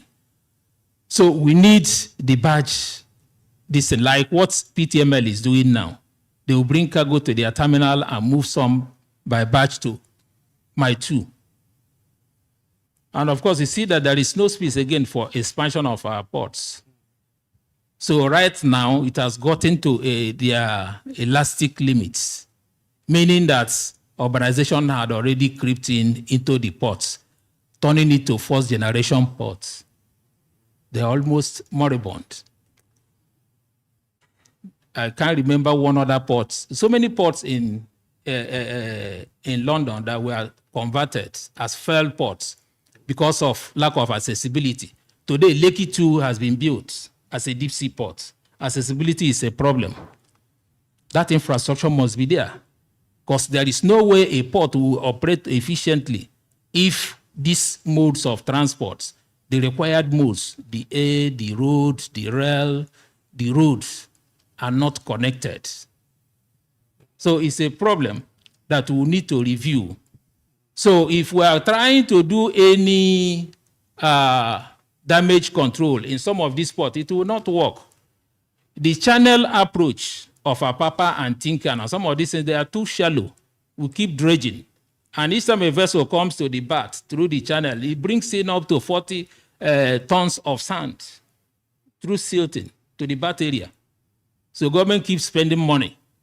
So the best thing is for us to look for elsewhere.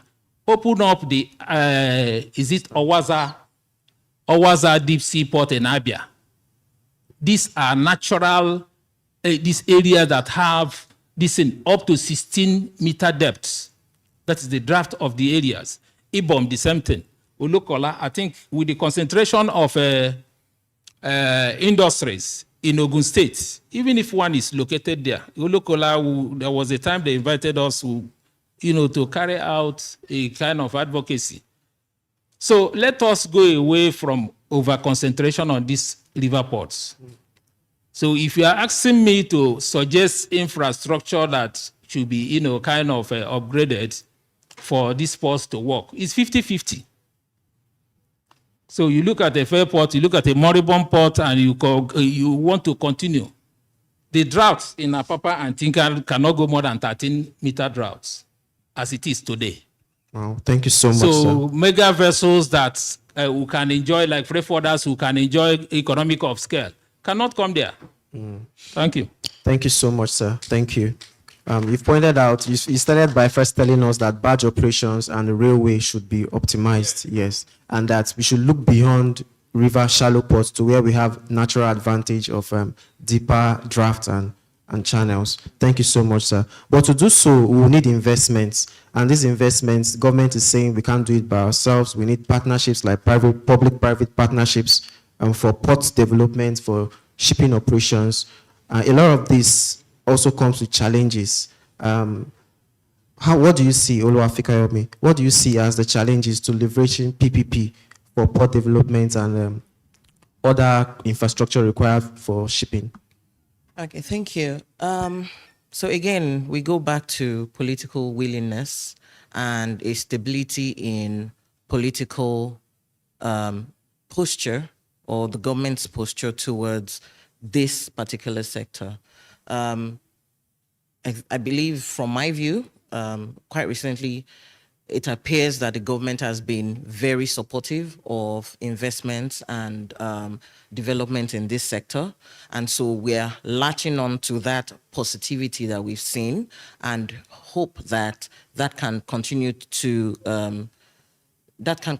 be in place, for the next foreseeable future, so that way, over the course of the next 10 to 15 years, we can start to see the impact of all those policies that are currently, or the impact of the implementation of all the policies that are currently available within the maritime space.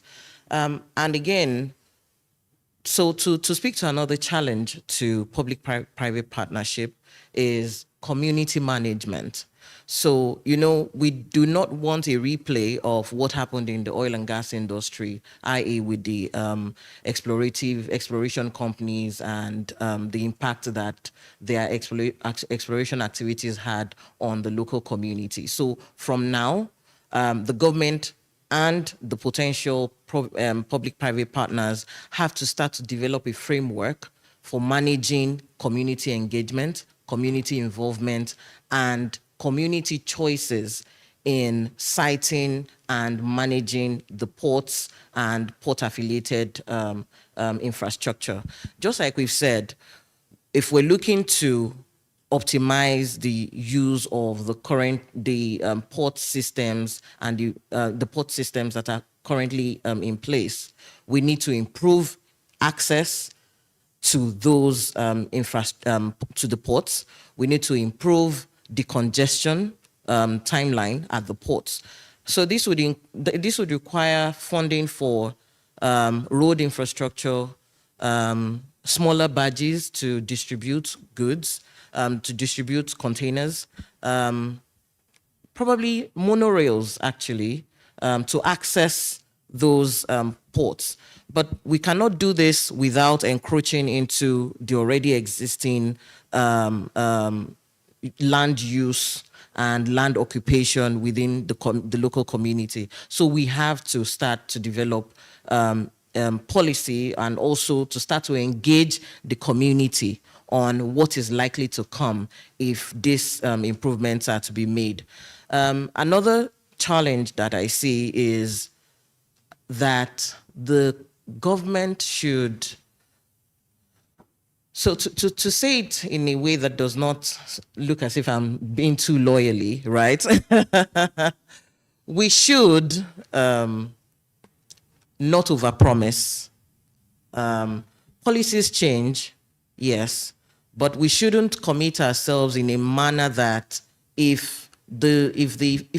for example, if the blue economy objective changes or the SDG goals, if there are amendments, for instance, to the SDG goals in the near future, we would not be locked into a system where we would have no stabilization clauses, no stabilization provisions, that would protect the interest of the country ahead of those sorts of investments. So I know that is a challenge because as much as we want to think of the now, marine investment is not an investment that you can recoup, right away. So we have to think of the next 20 to 30 years and what the impact will be on the community. So when we talk about, for instance, sustainability, right? We are looking at if in the next 10 years, Apapa Port is no longer useful, what other use are we going to put it to?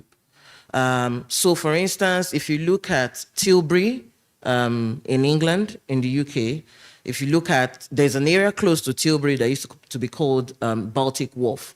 Baltic Wharf is now currently mostly residential.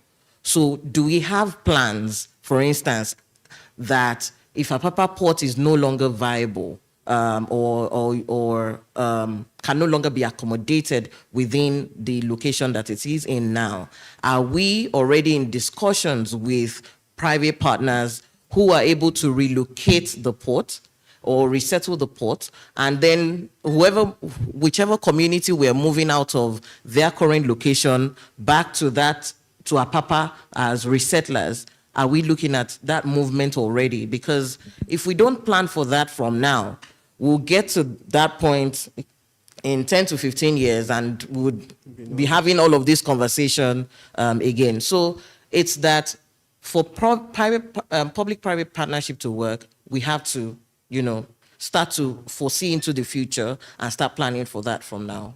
Thank you. Dr.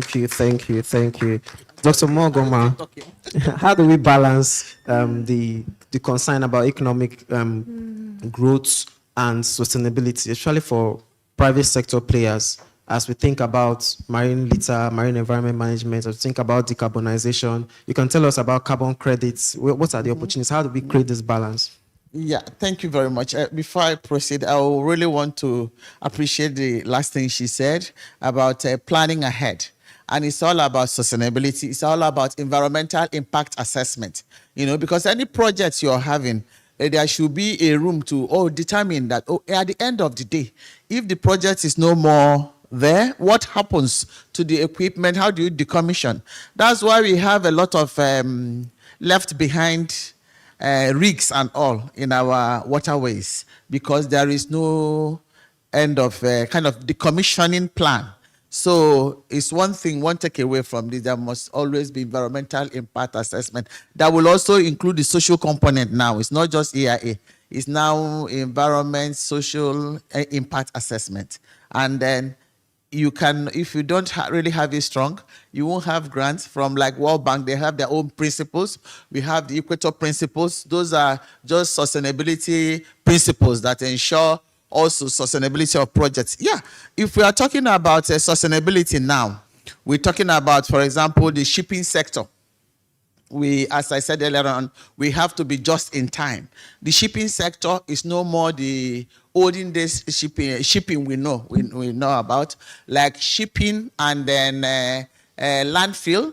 They have been implicated as the greatest culprit when it comes to greenhouse gases emission, because we know that the shipping we knew about, or we know about that we are wishing to transit from, is based on use of fuel with heavy fuel. That is fuel that is the sulfur content is so high. So the IMO has now come about the idea that moved for the next step that the sulfur content of fuel should be 0.5%. And as a matter of fact, when I was still in service, we ensured that we had a committee, and we ensured that Standard Organization of Nigeria really brought that to, made effort to pass the bill, and the president approved of it. But we are so lucky here in Nigeria that our fuel is not really heavy. It's referred to as sweet Brent, because it's very, very light, tending more towards gases, So, and we have to key into this decarbonization effort.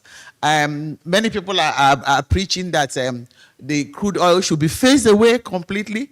But even if you look at it, you see that crude oil is not in a hurry to really go.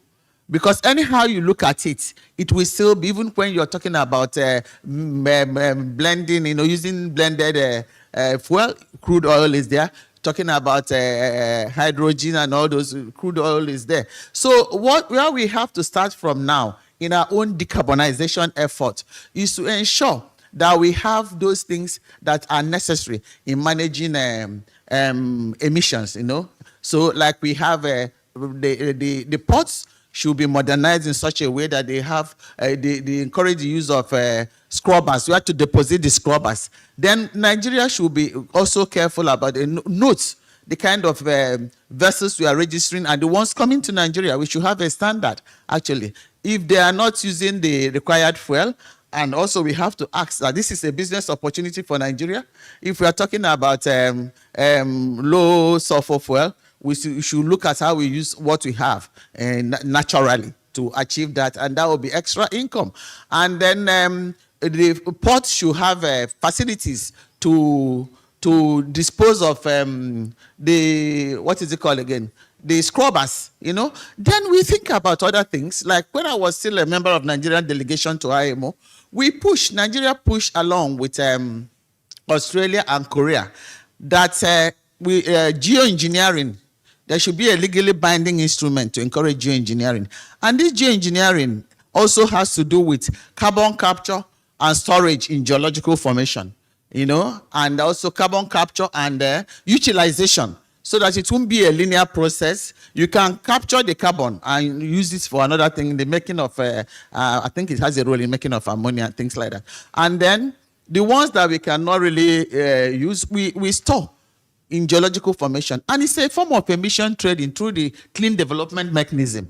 But this is what we can also push for, that Nigerian government should accede to that, because they're still waiting for the signatories to be complete before it will come into motion. It's a way we can now get involved in emission trading, because if we are doing it, the arrangement in carbon trading will now make maybe another country that is not really up to that to give us grants, and it has nothing to, it doesn't hurt the environment, because you have to check the geology where you're putting it. And Nigeria, from the information I've had, we have areas we can store. We have abandoned oil wells that we can store and then cap, and keep on monitoring it. So instead of even having flaring that is going on offshore and things like that, we can do all those things. And then another thing is that our mangrove is part of our blue economy heritage. Our mangrove, we have mosses. There's the mosses underground that can act as carbon sink. They will get carbon and fix it there. So can we encourage through regulations that our mangrove, they are not opened up? They are very important when you talk about spawning areas for fishes. But then in carbon capture and carbon trading, our mangrove is very, very relevant. It's part of what made Nigeria, Gulf of Guinea, to be the second largest mangrove, after the Amazon rainforest. So it's huge. We have a lot of resources, really, blue resources. So that one can enable us to get into carbon trading also, if we have it there. And this, how do we say, debt for nature swap. We can swap it, in the arrangement of debt for nature swap, that we are not going to open this up. We are going to get rid of all the oil pollution there. And then we get there. Thank you so much. We actually used up our time. I'd like to say a very big thank you to the organizers, to the publisher, and to the BusinessDay team. And also a very big thank you to my wonderful panelists. I don't know, are we going to have an opportunity to field questions, or do we? Okay.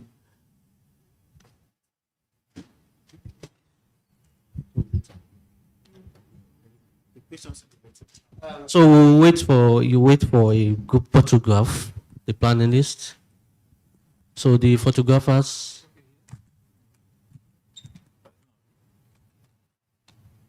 We'd like to inform you that this event is being broadcast live on BusinessDay TV. You can scan the QR code in your brochure. Kindly, share the link to others outside this room. Also subscribe. Right inside back page, you can scan the link.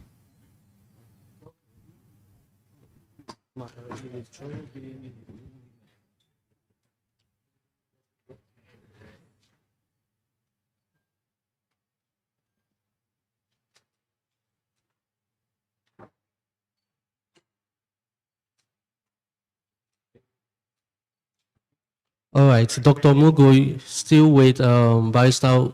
Barrister, sorry, yes, still wait. We want the representative of NMSL to join them on stage. Also, Nagav, kindly join them on stage as we take a good photograph. Yes, Mr. Ladipo. And also the commissioner, thank you. The commissioner, please join them on stage. Yes. Commissioner for Transportation, Anambra State.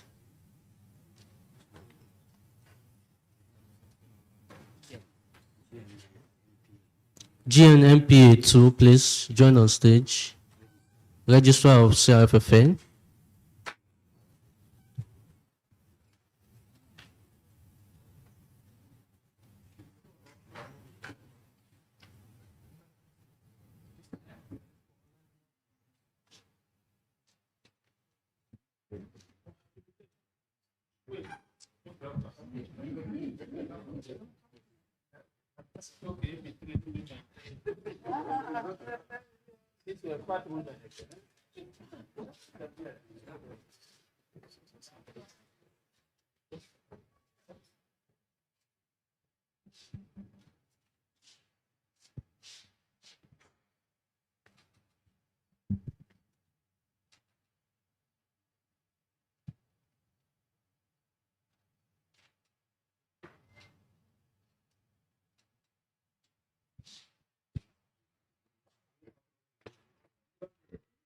Thank you very much.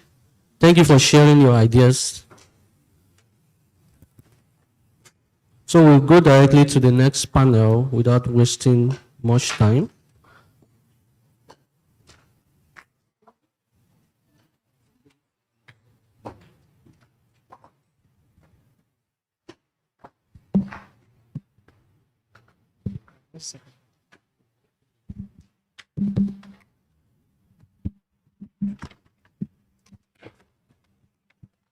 All right, ladies and gentlemen, we will be moving straight into the second plenary session for today, which will focus on advancing ports efficiency and compliance in the digital era.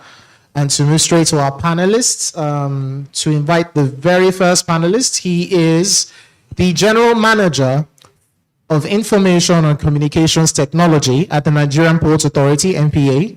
He holds a civil engineering degree from the University of Lagos and a postgraduate diploma in computer science. He began his career with Great Nigeria Insurance Company and the Federal Ministry of Works before joining the NPA in 1993. He's played a significant role in the authority's digital transformation journey and has completed numerous local and international training programs in information technology, business strategy, and management.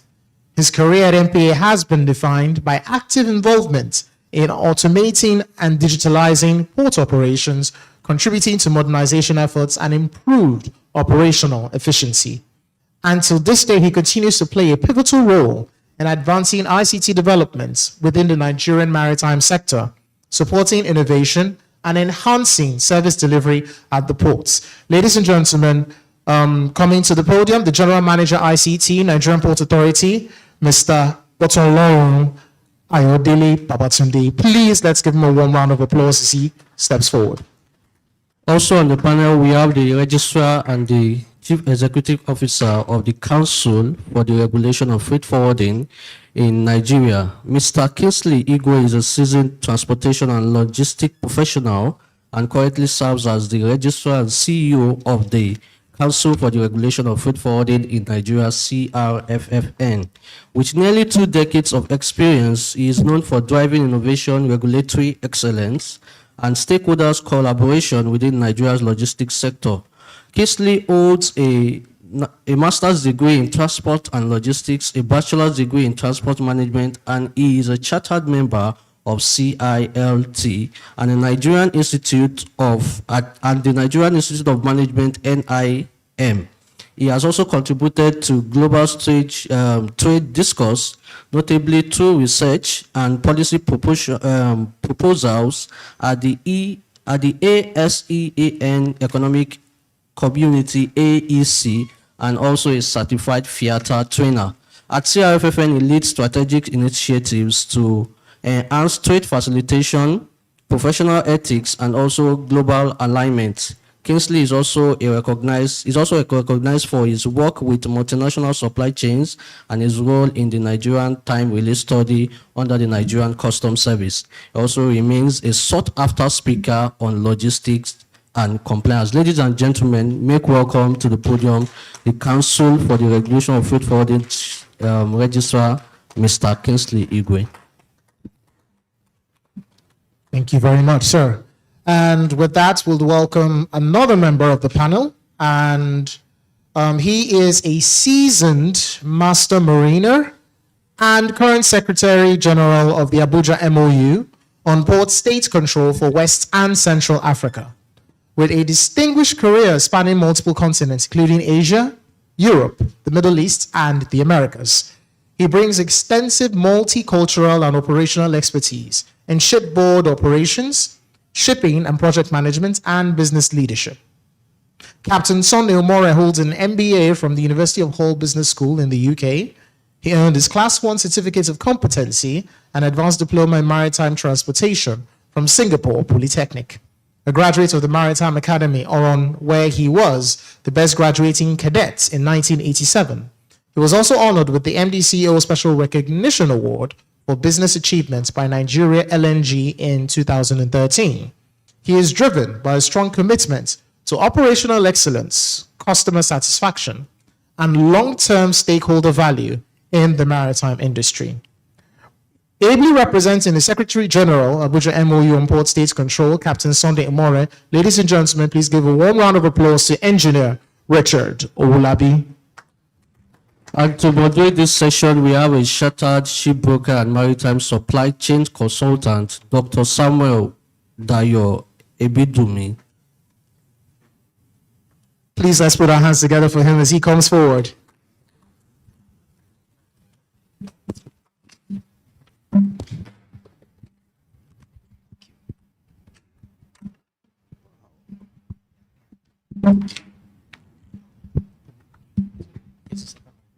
So you can pass them. So you can pass them.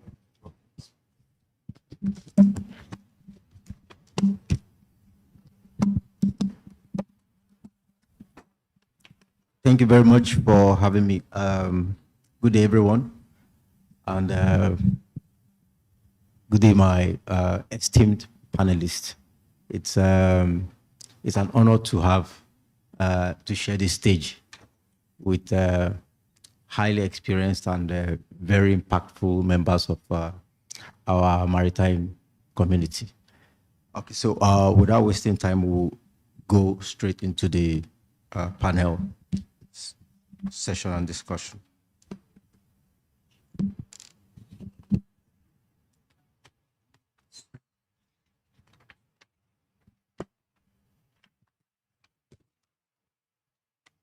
So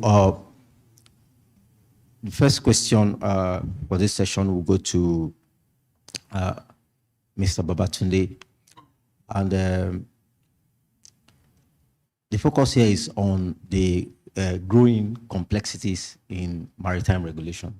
We all know that the maritime industry is about the most regulated industry in the whole world.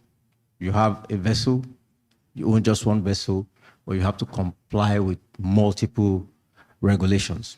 So the question is on how MPA is leveraging ICT to strengthen regulatory oversight and ensure smooth compliance with national policies and international conventions. And also what the key challenges are with respect to hindering full digital compliance and how those challenges can be addressed. Okay, thank you very much. Good morning, everyone. Let me start by bringing greetings from my managing director, Dr. Abubakar Danto. He says I should extend his greetings to the conference. Straight to the point. I will start by doing a preamble, and the preamble has to do with what the keynote speaker talked about, ports being a combination of a lot of industries. And that is key to deploying ICT or technology, because technology will involve all the key stakeholders harnessing their resources together as a form of technology to get the effect that is needed. Because ports are involved in a lot of, apart from regulations, there are organizations, there are processes, there are procedures, and they kind of have to have synergy and the flow for them to achieve the expected deployment of technology. Because if you deploy technology to an inefficient system, it will probably be emphasizing or amplifying inefficiency. I just said I should say that as a preamble. And so what have we done? There are so many compliance issues when it comes to ports, and that involves with regards to the environment, with regards to security and safety, with regards to trade facilitation, with regards to even cybersecurity when it comes to IT itself. And so some of the things we have tried to do is to look at each of these aspects and how technology will come in to, improve or affect those aspects. I'll take them one by one. I'll talk about generally, first talk about security. There's the ISPS code, and there are other codes that you have to make sure that it is implemented. And so what we have done is to, again, I will have to mention that in deploying technology, we have had to go into some partnerships for different reasons. Some of these reasons being of funding, because you know that some of these things are really capital intensive. And so because of that, there has to be some kind of partnership to make them work effectively. And so for things like security and safety, we have invested a lot in doing, you're aware of the Papa TTP access control thing. It's really a gate control system, which is being reevaluated because it's a pilot project. There are, of course, be issues, and those issues are being reevaluated to see how to make it better. And this is expected to be extended to other ports, which will include One. One is already about to be done. And so in terms of using IT to ensure compliance, we are doing a lot in terms of doing access controls and CCTVs and all that. In terms of ensuring that compliance to environment and safety, recently we are doing a lot in terms to make sure that we have systems that monitor the vessels. We are trying to implement a VTS, inclusive of also an ABOS automation system that will help us keep track of and schedule BATS allocation and all that. So those systems are in view.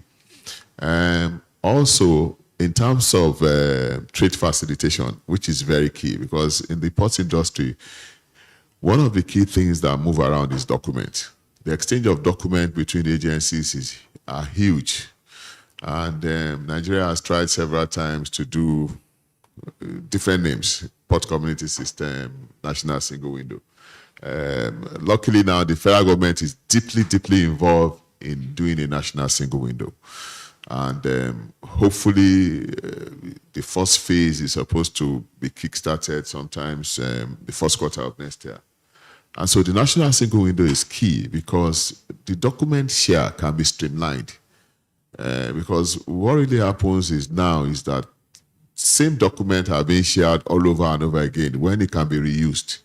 And so that's the idea of the National Single Window, or it's being championed. It's being, we're domiciled at the Federal Inland Revenue Services, and MP and other agencies are involved. Apart from that, also, MP is also working on the Port Community System. The Port Community System is supposed to be a logistics system, supposed to help with logistics, to help move cargo out of ports faster with streamlined documentation. So MP is also working on that too. I think the process has commenced, which is supposed to complement the federal government's efforts at implementing the National Single Window. Presently, we are running some systems. The initial emphasis was revenue, as expected, is to be able to get the money in. So the initial systems that were implemented were basically has to do with getting revenue, the invoicing system and all that, and making the revenue transparent. So those ones are still running and they are being improved. But the real game changer, I think, will be if we are able to implement the port community systems and the National Single Window very well. It will really help to streamline a lot of things. There are challenges. You ask about challenges. There are challenges, of course. One of the challenges is that there has to be synergy amongst all key stakeholders. The key stakeholders, which is what they are trying to achieve with the National Single Window team. Everybody is being brought on board to be involved in the implementation of National Single, which is key because information sharing, integration, and all that, it's important for you to achieve effective technology deployment. And so stakeholders' involvement, the resistance by stakeholder needs to be broken so that if there is any really, and that's what they are trying to do. Apart from that, there are also monetary constraints, there are budgetary constraints of money. There is also technology, infrastructure constraints. Every time you implement anything, you have to start racking your head out to make sure power gets there.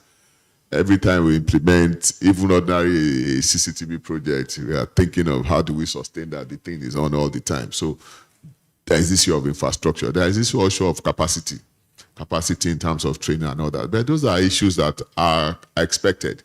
And hopefully, as we go on, some of those issues will also be tackled. So basically what we are doing is starting from the beginning, building our internal infrastructure so that we can support what we are trying to do, then subsequently moving up to engaging external, because we can't be in isolation. We have to continue to engage and interact with other stakeholders. Thank you. Thank you very much, Mr. Babatunde. That was very comprehensive. And one thing that stood out for me here is the resolve of the MPA to implement the single window system, because I think I was privileged to sail on some of these LNG vessels that were loading gas from Bonny to different parts of Europe. And I discovered that most of the time when we are coming to Bonny, we have to prepare several documents containing the same information for different agencies, different regulatory agencies in the port. But when you go to Europe, it is just 2 documents, one for crew, one for the bonds, for the stores. And then you just have 1 or 2 officials of customs and immigration come on board, and they're in a hurry to leave. So I think this single window is really going to transform our ports and create a lot of efficiency. And then the problem that stood out is the issue of power. Well, I think there are so many other off-grid options, which I believe the MPA might also look at to see how they can navigate that particular issue. So with that, we'll go to the next question. We are privileged to have a high-powered panel here, because we have someone from the custodian of the port, and then we have someone from the MOU, the Abuja MOU, who and it was responsible for for governing inspections. So we also have someone who represents regulation of the very important stakeholders in the ports, who are the freight forwarders that represent cargo interests. So we'll move on to Engineer Olabi. The first question we have for you is that considering the growing importance of technology in port state control inspections, how do you think digitalization and automation can enhance compliance with international maritime regulations and standards in Nigerian ports? Thank you very much, Mr. Moderator. Distinguished ladies and gentlemen, good afternoon. On behalf of the Secretary General of Abuja MOU, Captain Sunday Morin, he sends his special regards and apologies for not being here. This is a forum that he would love to interact with. Even though he's the Secretary General of an intergovernmental organization, his first state is Nigeria.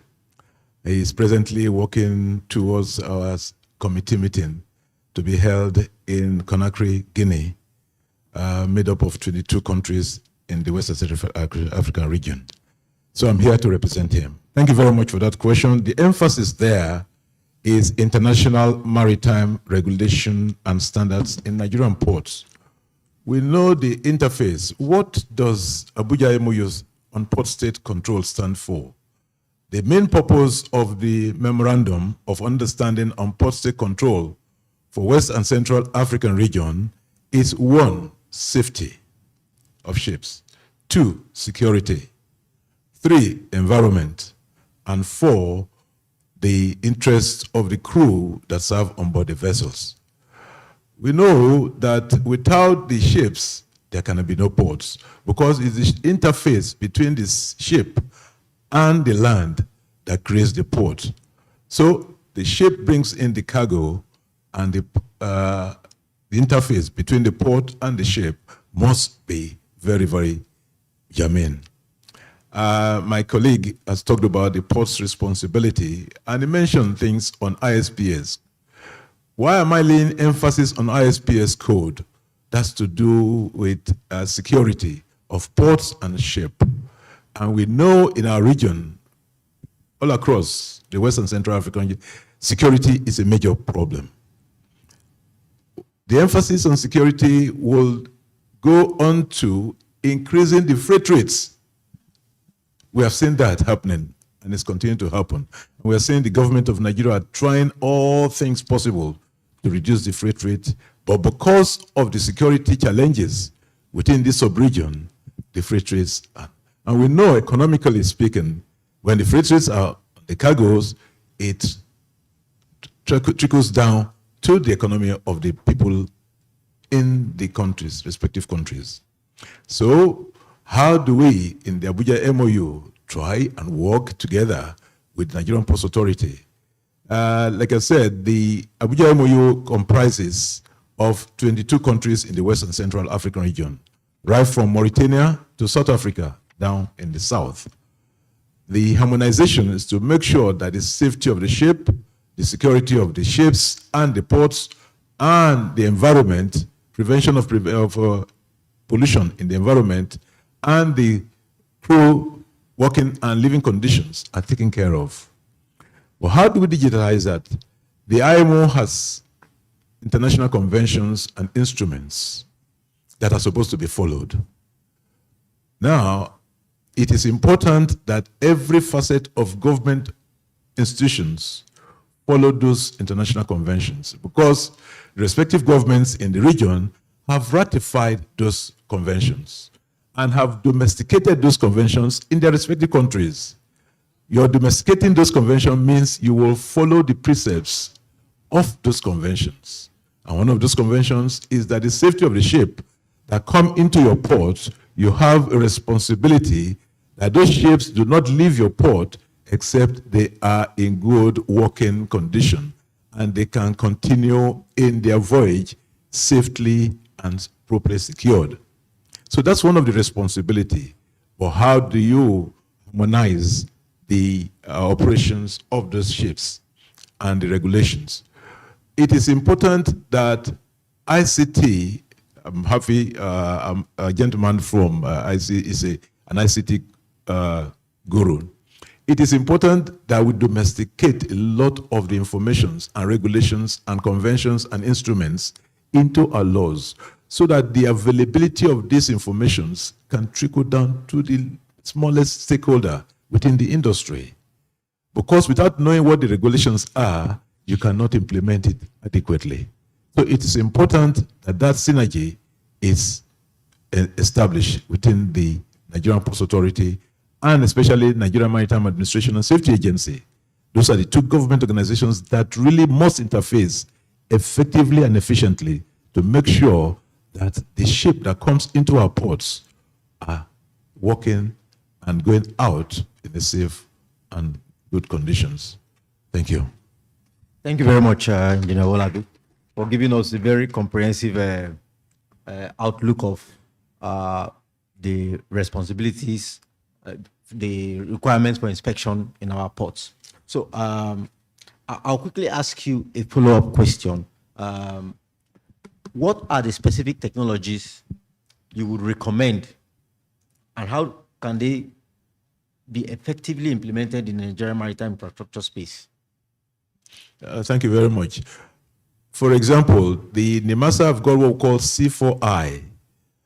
It's at their Kirikiri base. And that, when you go into that C4I, you'll be able to see the whole Nigerian maritime domain. You see all the vessels that are there, you see what the ships are, and every vessel that has got its AIS on, automatic, beg your pardon, verification system, automatic information system. You'll be able to see the condition of the ship. You're going to know the class of ship, the type of vessel that are there. Now that is technology that I think the MPA2 is trying to get into when they talk about VTS, so that they can monitor all the vessels that come in and out of the Nigerian ports. So that's a major one instrument that could be used to monitor vessels that come in and secure, to make sure that they are safe and come into the countries in a secured very much. That is one major one, apart from other instruments and equipments that could be used. Thank you. Thank you very much, Engineer Olabi, for that insight. Moving from the custodian of the port and to from inspections, so we'll be asking Mr. Kingsley Igwe a question from the perspective of freight forwarding activities, that's from the cargo interest. So how can greater digitalization and automation in freight forwarding improve efficiency and reduce cargo dwell time at Nigerian ports? And specifically, what role should freight forwarders play in driving paperless integrated port systems? All right, thank you very much for that nice question. Good afternoon, ladies and gentlemen. First and foremost, I'm very much pleased to be in this panel, and I commend the organizers, and I'll plead that more of this continue, though I know it happens annually. Last year, I was one of the members sitting at the floor. Today, I'm a panelist, so thank you. The topic or the subject we're talking about is a subject that affects every citizen in Nigeria, because everything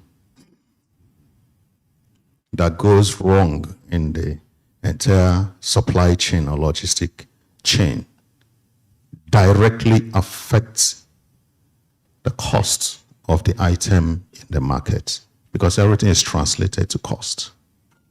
And how can we then leverage on digitization and to improve efficiency of cargo flow through the ports, and the role of the freight forwarders in facilitating that? Okay, first and foremost, the solution has been advised by my able colleagues here. Number one, based on global best practice, the World Trade Organization has promulgated a regulation that provides a standard digital system for all countries, member countries, to adopt. And the essence of that is to facilitate trade. And that is why we are talking about the issue of the national single window today. It is one digital instrument that will create transparency, that will bring about reduction of costs, that will also increase speed and ease of doing business, because the national single window is a platform that allows all stakeholders to be able to deal with their own transaction in the way and manner they deem best. You have access to all the agencies, you have access to all the service providers through that single entry point. So the issue of middlemen, or intermediaries, will be significantly reduced. The issue of a human interface will be significantly reduced. You also find out that a lot of time and cost is wasted in trying to establish physical contact during clearing of goods at the ports.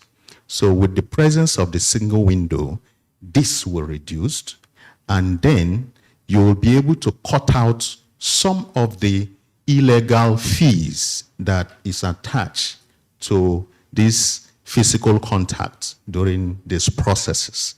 So a digital platform, national single window, has been adopted today in Nigeria, which by first quarter of next year, definitely by the special grace of God, will take a full effect. If not full, but it will begin, because by virtue of being a technical member of that committee, we are working assiduously hard to ensure that all users are onboarded onto the platform as quickly as possible. So currently, sensitization is going on nationwide. Let me use this opportunity to invite everyone here for the sensitization that would hold on the 9th of October. Yes, please. That is one point, the National Single Window, very influential digital platform. Then to complement that, in the area of providing efficiency, is one thing to have one platform that brings everybody together, okay, to ease your transaction. But another thing is also to have a platform that creates the avenue where all of these users are genuine and they are known, they are identified. And then you do not just barge into the pot as it is being practiced today. Every Tom, Dick, and Alley can go in.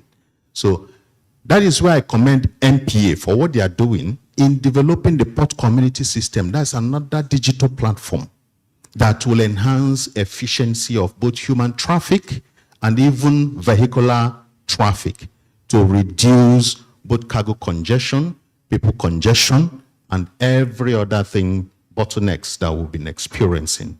So now, I will leave it at these two. There are so many that can be adopted at individual level. What can the freight forwarders then do in order to be able to promote or key into these efficiency platforms? Number one, the current level of freight forwarding services is worrisome. And this is where it is important for us to standardize freight forwarding practice or services. By standardizing the services, I mean, for example, today, on one hand, you might not understand the pricing mechanism in the freight services, freight logistics services provided. Okay? And that has been a very big issue in the industry.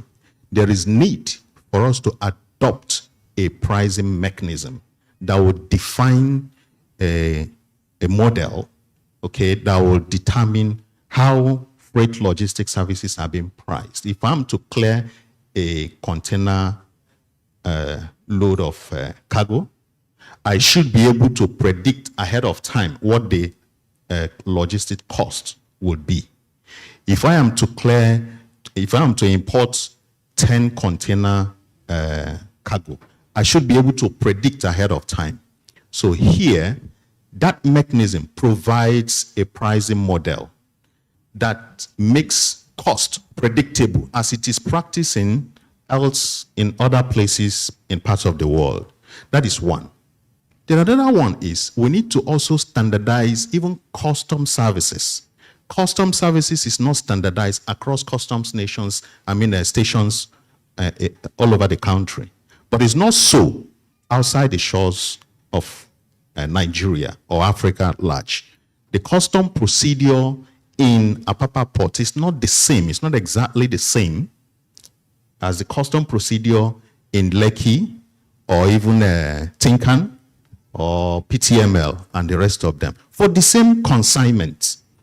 That is why for a container load of, example, laptop, the amount of duty you pay in Apapa for 20 foot, you go to Lekki, the cost is different. You go to Apapa, the cost is different. Why? Because the process, the custom procedure is not standardized. If it is standardized, then we can be able to leverage on a standardized tariff system, which is part of the trade facilitation tools that enhances trade. The tariff systems we use also today is also a thing to reconsider, okay? So that we now roll back to comply with the tariff system of trade facilitation, what's it called? Free trade agreement that we have entered into with other countries that must have reduced or zeroized this tariff structure.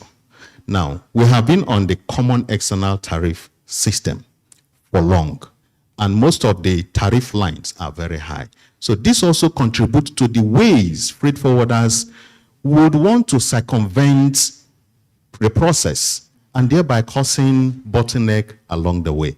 So all of these are issues, but the freight forwarders have a role to play in this sense by advocacy of this change, and then also upskilling themselves to applying digital freight forwarding models rather than the prevailing manual method that we have today. I will leave it at that at the moment. Thank you very much. Thank you very much. That was very insightful. Thank you. When I was listening to the first panel, I heard when Chief Increase mentioned that there are lots of conflicts between agencies, and that is one of the major reasons why the industry have not been able to find a common ground. But here I can see that the three panelists, we have three different stakeholders related to the ports are almost on the same page here, and it's a beautiful thing. It shows that we are actually in sync, and our objectives will really be met. So, Mr. Kingsley, it is one thing to deploy the single window system, deploy the port community system, but then it's another thing to have an environment that is enabling for it to work. So the second question I will ask you would be, what do you think are the institutional reforms and policies that are needed to ensure a more transparent, compliant, and cost-effective freight forwarding and cargo handling environment in Nigeria, especially given your regulatory experience and push against illegal charges and for better interagency collaboration? All right, so let me now finish what I was saying. Okay, the institutional reforms has begun, okay? And we're actually making frantic efforts to enhance those reforms. Number one is the adoption of the National Single Window. See, it comes with the challenge of managing change, because when things are new, definitely it comes with its own challenge. The challenge here is, how will the market respond to this new order? How will the users be able to meet up with what is required for this new order? So this is where capacity building is very important. Constant sensitization, such as the one we are having now, is very important. By the time we talk about this change and what it comes with, people will now become very much aware of what is expected of them to fulfill. Then they can now go back and take a retrospect of their current state, whether they have the resources that will meet adaptation or adaptation of this particular change. If there's need for you to invest in the digital items or machines or equipments that will meet to the service required, you will be able to plan that ahead of time. Then again, another part of it is, most importantly, control by licensing. Licensing is very important. This is a part and a major part of the reform that we are putting in place. The freight forwarders need, going forward, freight forwarders will not practice without license. That is very important, and it's very much important for us to understand what this license means. There are different licenses for you to provide different services in the freight forwarding community. If you are a haulage operator, you need a license to actually operate as a haulage service provider. If you're a warehouse operator, you need a license. If you're a custom broker, you need a license. But then, all of these are freight forwarding services. To cap it all, you need, freight forwarding is a professional service, okay? It is required of any new entrant to prove themselves proficient enough and capable to discharge any service that you claim you can offer, whether warehousing, custom brokerage, haulage, and the rest of them.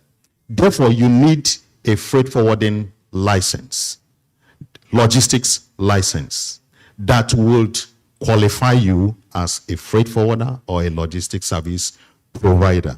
Then that is when we can be able to begin to account for some of the issues that has been lingering or bewildering the industry for a long time, where even those that are mostly at the receiving end are the freight forwarder themselves and the shippers.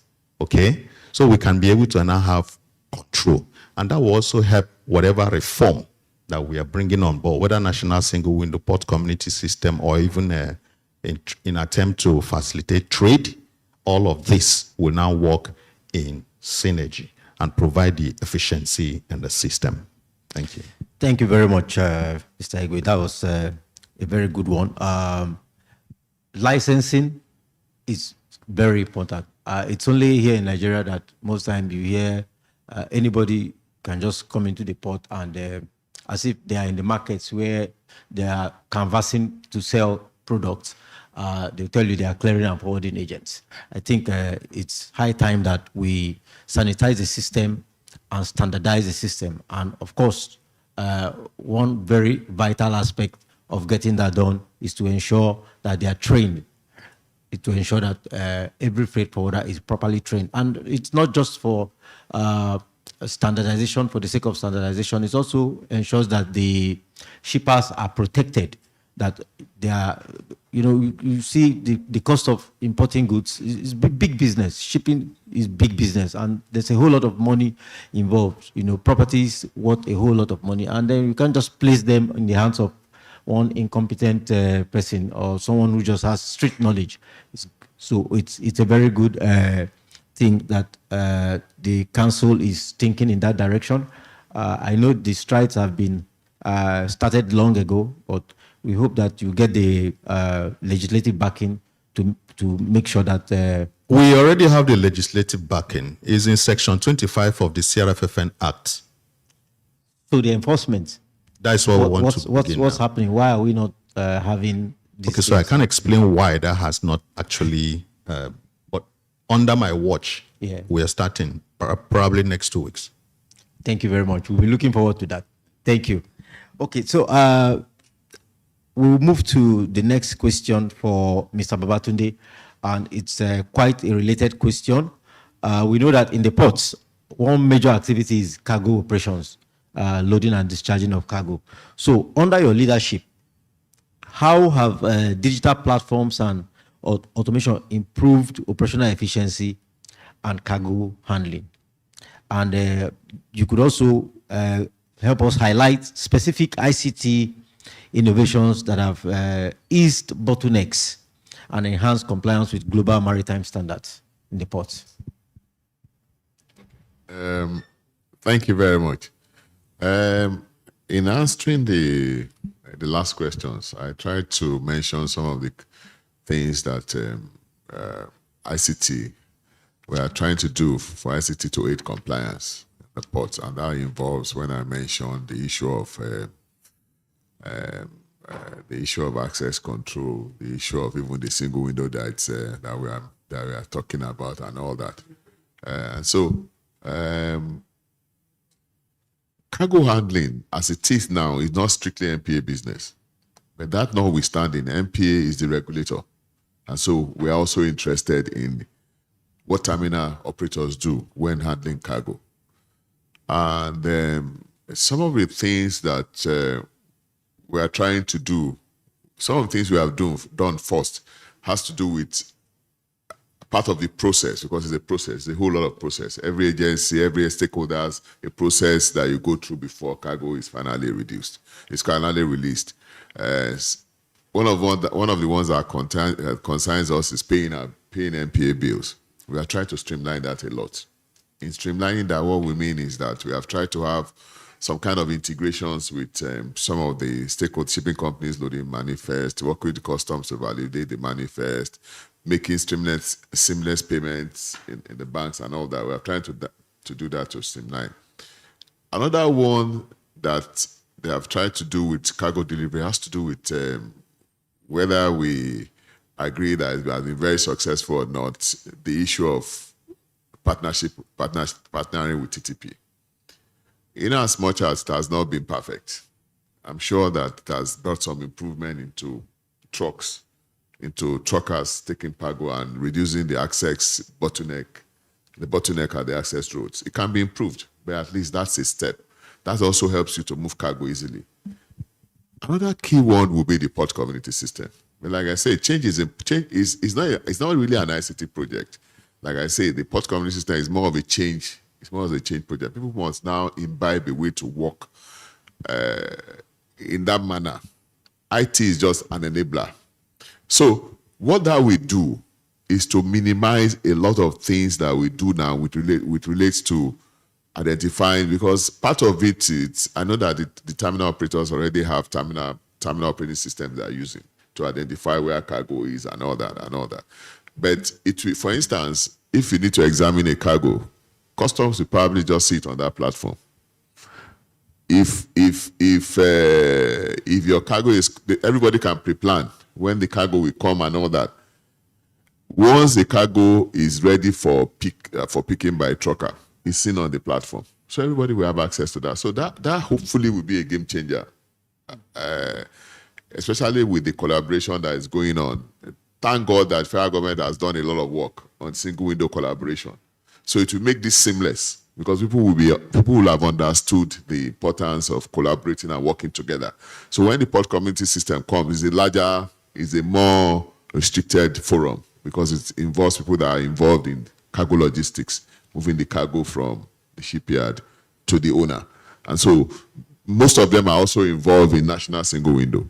So because they're already gone through that enlightenment and all that, it will be more seamless when the port community system thing comes, because that hopefully will help. So all we are doing now is strengthening our own infrastructure, because we also need to strengthen infrastructure to be able to consume, and encouraging stakeholders to also strengthen the infrastructure. But again, in as much as it will be mostly web-based, it is also good that we do, how would I call it now, we do less of manual, more of system-to-system talk.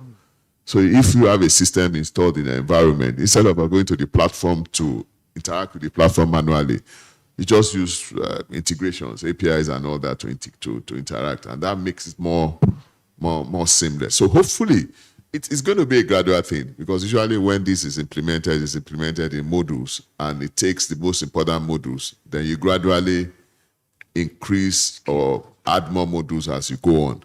And so we expect it to take some time, but hopefully, and the current engagement is very key. There are also things that has to do with, which I'm sure the single window will have taken care of. There are also things that has to do with legal issues, because how acceptable is electronic documents? Those are issues. There are so many legal issues that come with it. And those are issues I think the national single window will have, because initially I've been involved, this is not new anyhow. It has been something that I've been back and forth, because there are regulatory frameworks that used to be worked on. There are change management things that need to be worked on. There are quite a lot of things that need to be worked on. And that is why the direct involvement of the federal government in doing the single window will pave the way for the other ones to be smooth. Thank you. Thank you very much. I think you hit the nail on the head. What is needed is that all stakeholders must work together. And another thing that stands out is that there is need for visibility of operations.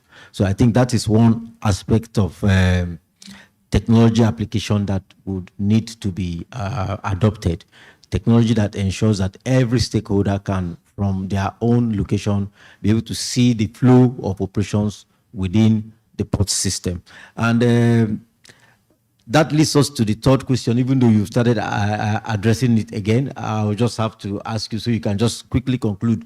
So from your experience managing ICT at MPA, what institutional reforms and policy measures are vital to drive sector-wide digital transformation and optimize port operation? You already talked about the legal bottlenecks, but you could just expatiate a little on it again. I think I mentioned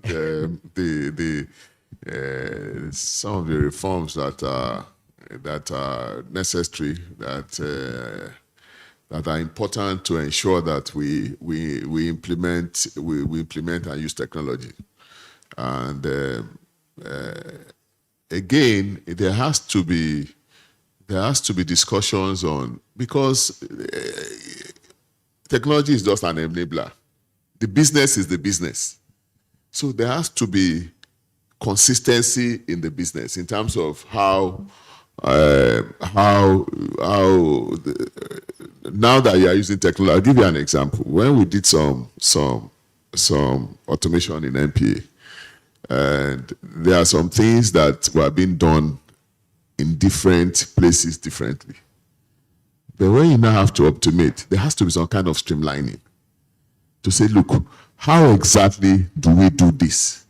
And so some of those policies, I'm a back-end person. I always say we IT people are back-end persons. And so, but it's important for such things to be looked at, because I know in implementing IT, there has to be some kind of business, I don't want to call it business re-engineering, but business process review. There has to be some kind of business process review, because if you don't do that, you will ultimately just implement as part of the technology some inefficient aspect of the present system, and that will not give you the value that you want. So there has to be some kind of business process review to be able to see where there are things that. I'll give you an example also. We have system because for manual, we have about 10 people looking at the same document because we are human. So when you go to automation, we ask ourselves, is it absolutely necessary? So those are some of the things I think that needs to be done in the business side of it. In the ICT, of course, there has to be regulation on cybersecurity. Cybersecurity has become very key. And because you have to have trust of people when you keep their information. Even for the single word, you have to, some of the stakeholders are in competition. You want to make sure the information they give you is secure and kept in a way that is only with the person that is regulating and that is not. So those are also issues. There are issues of cybersecurity and all that. And I think those are the ones that I can easily remember, yeah. Thank you very much. Thank you. So it's obvious that it is important that, first of all, we have to take another look at the processes, because implementing technology for the sake of technology will not help. That's what I have learned from what you just said now. And then it is also important that all stakeholders within the port system are working towards the same goal, because that is the only way that information sharing would be done, frequently and regularly. So no agency will want to hide information if the agency is working with other agencies that they have a common goal. So that means that there is need for harmony, for bringing out measures and structures that will harmonize operations between all the stakeholders. Thank you. So Engineer Owolabi, the next question is for you. From the perspective of inspections, post-state control, what institutional policy frameworks and reforms and policy frameworks would you propose to support the adoption of digital technologies? We already know these technologies. You've all spoken about them. Single window. You talked about the other one. IC. What did you call it again? C4I. Thank you. So, for them to work, for this technology to work effectively, there must be institutional reforms and policy frameworks. So, from the perspective of port state control and inspections within the ports, what do you think are these reforms and policy frameworks that we would need? Yeah, thank you very much, Mr. Moderator. Quickly, straight to the point. One of the major challenges we find in our region is statistical data. If I ask maybe an average audience here, what is the throughput of vessels coming in and out of Nigeria, for example, in 2024, I'm sure nobody will be able to tell me because the data is not available. So provision of statistical data is an important point for a lot of this information to be able to come into play. If you don't have the information, you cannot profile or project the right decisions. So it's very, very important. For example, NIMASA has gone on board a vessel, inspected the vessel, and the vessel is not seaworthy. So the vessel will have to be detained. There must be a synergy between NIMASA, Nigerian Maritime Administration and Safety Agency, and the Nigerian Ports Authority. That vessel cannot leave until the safety requirements on board the vessels is correct. So that synergy must be there and easy. I keep hearing single window, single window. That is very, very crucial. That movement of information all around all the stakeholders is germane and very, very important. So that is one main point. Statistical data made available to all the stakeholders and the relationship, harmonization of relationship between the different government agencies. Thank you. Thank you very much for that insight. So the last question for this panel session will be for Mr. Kingsley Igwe. So what strategic technologies and partnerships should Nigeria adopt to lower costs, improve compliance, and make its maritime sector globally competitive, especially considering the high local charges and inefficiencies freight forwarders have been facing? Okay, thank you for that question. I think the question will make me repeat myself. Yeah, because we've stated that before. What technology to adopt in order to lower costs is still the rollout of the national single window as quickly as possible. And the reason is this. It is meant, I want to correct one impression. The impression out there has been that the single window is to maximize revenue. Yes and no. Yes, in the sense that it will block revenue leakages for governments. No, because it is meant to streamline the monotony of all the bottlenecks we experience in the cargo flow chain. So, national single window is one tool that Nigeria has already adopted. The only thing is just to roll it out. And I believe as quickly as possible, when it's rolled out, we will begin to understand the benefits of this tool. And then it is also important to link the national single window with the port community system. Yes, and every other, of course, or every other digital platform will have to be linked to the port community system. That is only when, if we are actually transacting in there, we can now maximize the use of electronic documents rather than paper document that is cost intensive and the rest of them. Okay, so at this stage now, it is important also for us to begin to even adopt and appreciate the use of most of these electronic documents, e-manifests, e-invoicing, e-BL, electronic BL, and the rest of them. By the time we begin to adopt all of this, cost would have been reduced by close to 40% of what it is currently, and businesses can be able to make profits. Thank you. Thank you very much, Mr. Kingsley. Very insightful, very informative, and I would say very transformative ideas we are hoping that this system will come in as planned, will come on stream as planned, and all these efficiencies will be the derived benefits in our maritime domain. So thank you very much, the panelists, for wonderful answers and information. At this point, we want to ask members of the audience to raise questions or suggestions, or just come up with any ideas that became significant from this panel, from the two panel sessions. So if you have a question, you could just indicate. Okay.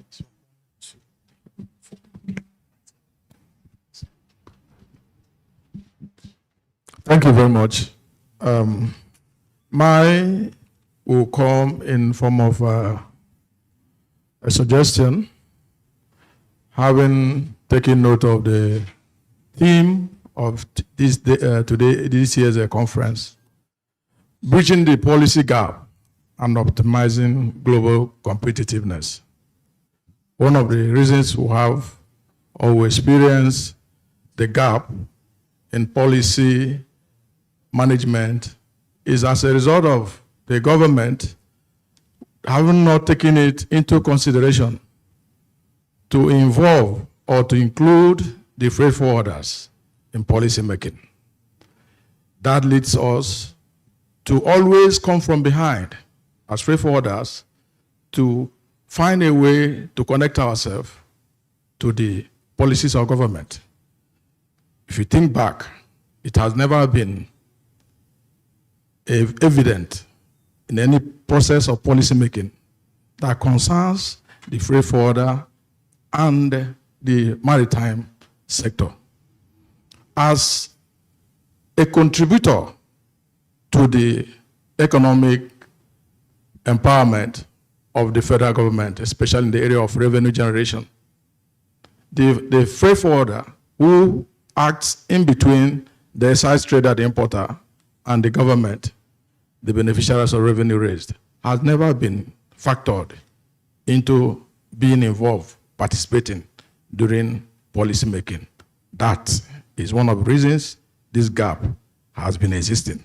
And going by today's conference, as organized by BusinessDay, I believe it should be considered by government in order to bridge this gap, to involve the freight forwarders who are the key players in any policies that have to do with international trade. That is one. Number two, I'm happy with my registrar, who has recently doggedly shown his tenacity to ensure that the government provides or makes budget for freight forwarders to assist them. Because when we see, when we talk about trade or optimization of policies in a competitive environment, a freight forwarder who does not have a fallback fund provided or for the freight forwarder by the government, there's no provision whatsoever. Since the implementation of policies by federal government, there has not been any consideration for funds that will empower the freight forwarder either to acquire the necessary IT tools he needs. Today we are talking about globalization. Nobody has considered the need to provide the required tools like the gadgets, the laptop, and the other things that will help the freight forwarder. Like in customs, they are busy training their personnel. All agencies of government are busy training their personnel. Nobody has considered how do we empower. And in training their personnel, they provide all the required amenities. Some of them go to CBT environments. Some of them attend international conferences funded. For instance, MPA does that. The master does that. They take their personnel abroad for training. Who takes the freight forwarder for training, even in locals? But thank God to the Council of Regulation of Freight Forwarders today, especially for the proactive registrar we have today, who have really shown commitment to ensure that the voice of a freight forwarder is heard. Please, very important, take this message to the government, let them reconsider how and better ways to make the freight forwarder participatory in their policies. Thank you. Thank you very much, sir. So, please, for the sake of the constraints of time, please would like to crave your indulgence. Please keep your questions to the point. You have a time limit of 45 seconds. And due to that time limit, we can only take 3 more questions. Thank you. Thank you very much, sir. My name is Taiwo. I direct my question straight to Mr. Kingsley Igwe.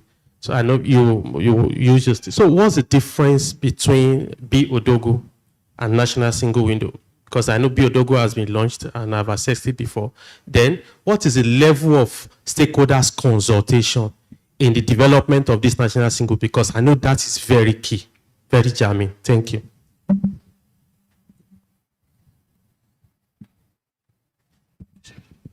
Thank you very much. They are different platforms. B-Odogu and National Single Window are not the same. Now, B-Odogu is a custom platform where you do your custom declaration during the process of clearing an import or making export transactions. Okay. B-Odogu enables you to properly classify an item according to the World Custom HS classification system. And also, it helps you to understand the amount you're required to pay for a particular transaction, let's say imports, okay? In terms of imports, the amount of duty based on that classification. So this is unique with custom, and not everybody can access it. Only those that have customs license. If you're an importer and you don't have custom license, you cannot clear your own imports. That is where you require the service of a freight forwarder. In this case, a custom license broker in that, a custom broker in that sense. Now, the National Single Window, it's a broader platform that enables you, who is an importer but does not have custom license, that cannot properly, access the custom platform, the B-Odogu, by yourself. But you actually need some other ancillary services or permits to enable your import or export, such as processing your import permit, export license, some other things, okay? You, as an importer or as a trader, will be given access to the National Single Window to process those items through the appropriate agency, whether SON, NAFDAC, and the rest of them. The only thing you cannot do, because you don't have custom license, you cannot be able to go into customs portal and make declaration. B-Odogu will be embedded as we speak. The integration is going on. I think it's about 60% completed. And we're going to roll out the pilot test probably by November. Okay? So B-Odogu is a platform unique to custom activities and will be embedded into the National Single Window. It is not only B-Odogu. The platform, the electronic platform where people process their transactions for permits of other agencies, including CRFFN, will be inside the National Single Window. So you need only one access, login access and password to be able to access most of these agencies and conduct your business. Thank you.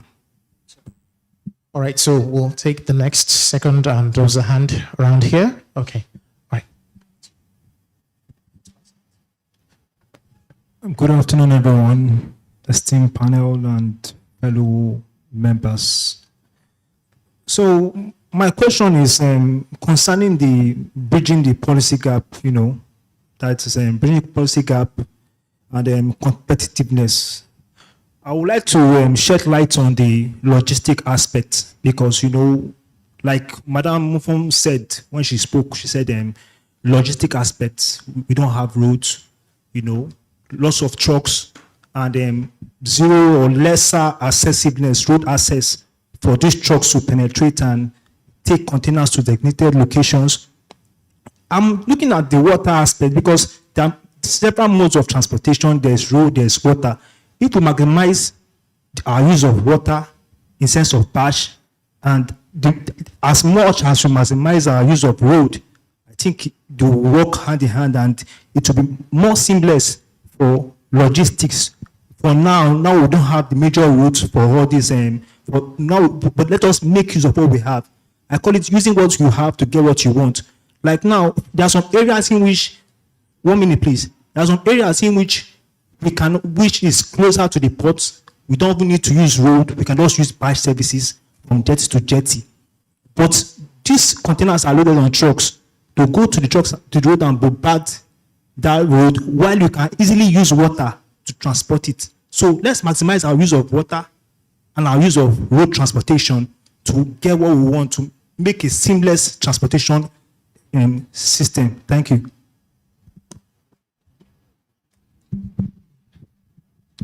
All right. Good afternoon, all. My name is Dr. Taiwo Oshibo, and my question is in 3 parts, but I'll make it snappy. The first one is that to God be the glory that the single widow is finally coming alive. He's not having a stillbirth, because we were cadets years back when this thing was taught in classroom, and as old as I am, we're still talking about it. To God be the glory. So the issue is, could it have been an issue of funding, or a problem of inadequacy of policy, or a political will? But Ghana has been implementing their single window, and we are the giant of Africa. Let me stop there. 2, are the scanners, are they already deployed at all the entry ports, so that we will not have issues of it has to be only one port that can access this single window? And lastly, we may want to pardon my language, won't the customs also show their custom rascality when it comes to goods that have been cleared? Because a friend of ours had an issue whereby his SUV was cleared from the custom house with all the papers, and on getting to Ore, it was impounded. And they said they should go and pay again. So what do you have to say to that? Thank you.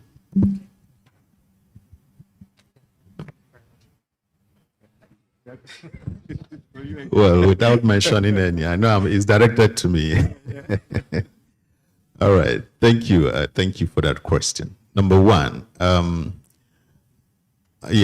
on the issue of the national single window, okay, let's not bother about what has delayed it. The most important thing is it is coming to stay. And I think we should give a round of applause to Mr. President for that political will to make it happen in our own time now.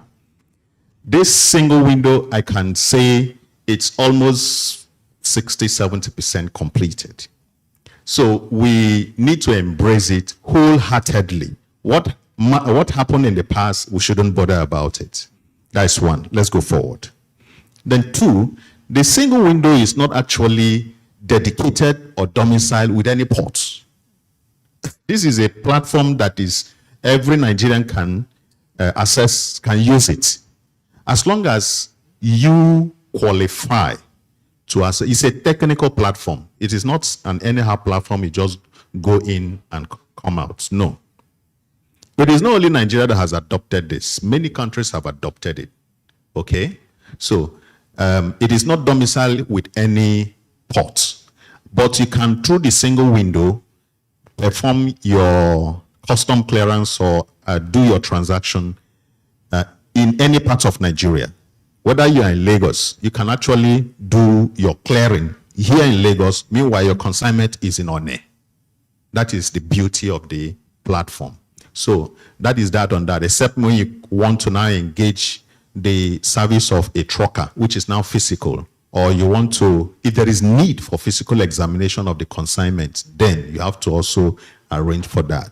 So, but based on the digital nature of it, you can use it to do your transaction from any part of the world, any part of the country, irrespective of the location of your consignment. So that is that on that. Then I think your third question is based on Customs. Yeah, and then I will really caution, please, in forums like this, let's not let's not use some rude language. You see, customs, even if customs might have their own issue, not to say they are rascally, okay? Yeah, because that will amount to some derogation of government services, which is not right. So let me just correct that. Yeah, of course. The beauty of the national single window is that it is transparent. Currently, most services provided at the port are not transparent. Majorly that of the customs. And that is why we can say that the custom procedure is not the same, is not standardized across all custom stations. And that's why your friend cleared his SUV, and then he gets to another custom station and he gets impounded. Why? Because of that opaque nature of the business. So, and again, it's also, of course, you know what happens in Nigeria. However, the national single window eliminates all of this because it brings transparency into the system. And I believe that with time, basically, we can authenticate the certification given through national single window using an advanced technology, the blockchain, which other people, Singapore has adopted it already. Now, when you authenticate your document through this technology, I mean, it's difficult for anybody to forge. So if I produce my document, I show you the copy of it, you can have so many ways to verify it. So if your friend next time buys his SUV with the right document and clear through the national single window and he gets on, I bet you he will not get impounded again because the national single window solves that problem. You can try it. Thank you. Thank you very much. Thank you very much. Ladies and gentlemen, a wonderful round of applause for our panelists. This has been quite the learning experience, and of course, all thanks to each and every single one of the panelists. Please, now it's time for the group photographs. So please we'll ask our photographers and gentlemen of the press to please make their way forward. So please, if you'd be so kind as to rise to your feet for the group photographs. While they're taking that, I'd like to call on the Chief Sales and Marketing Officer, BusinessDay, in person of Mrs. Ijoma Ude, to please come forward. So she will be joining them for the group photographs.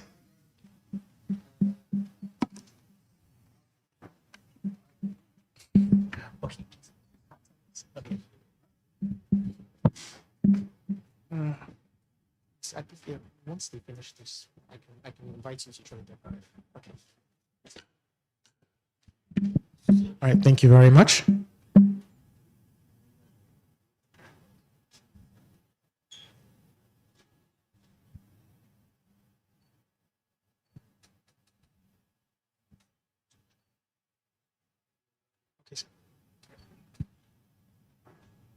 Okay, so we'll just have him join quickly. Just one more quick snapshot. Thank you very much. And while that's happening, for the closing remarks and the voting thanks, I'd like to please call on the trade correspondents, BusinessDay, Bethel Ulujobi, to please come forward to give the closing remarks and the vote of thanks.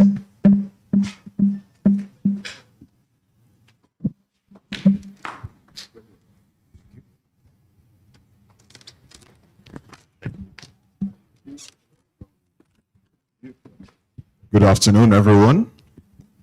Good afternoon, everyone. I hope we are not too cold.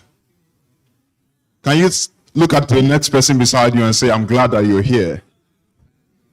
Oh, great. Wonderful. What a day it has been. I am particularly just delighted that we have been able to sit down, have this dialogue and address some of the issues that have been disturbing us for a very long time. And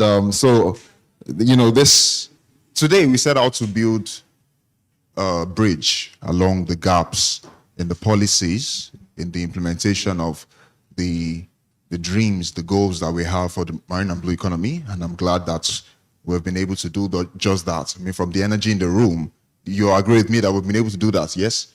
And so I must say a big thank you to our esteemed speakers and our panelists. Please, another round of applause for them.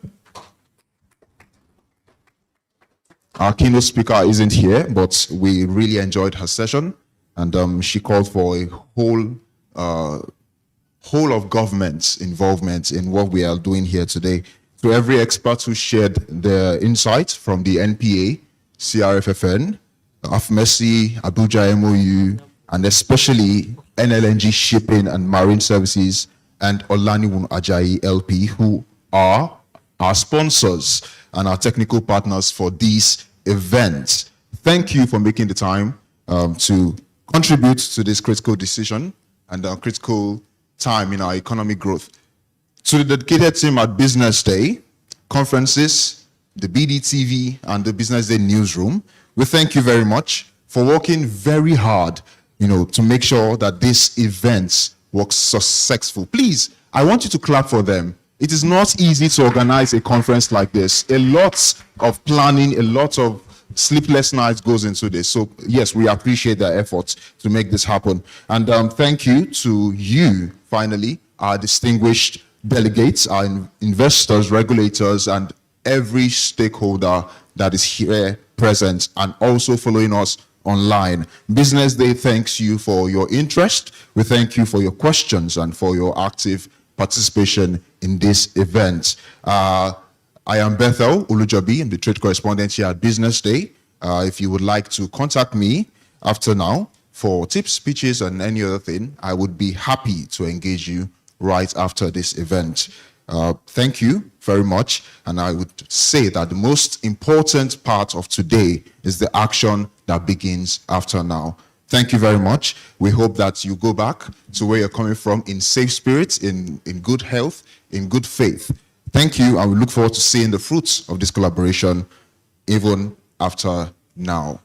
Please rise.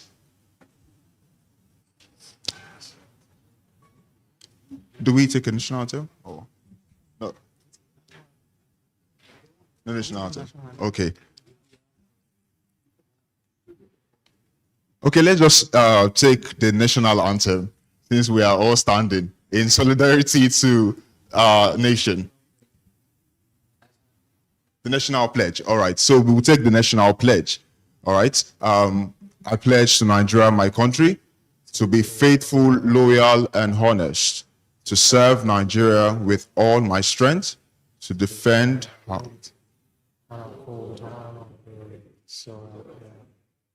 Amen. Thank you, everyone. Thank you very much for being here today. Thank you very much, Mr. Bethel. All right, ladies and gentlemen, if you notice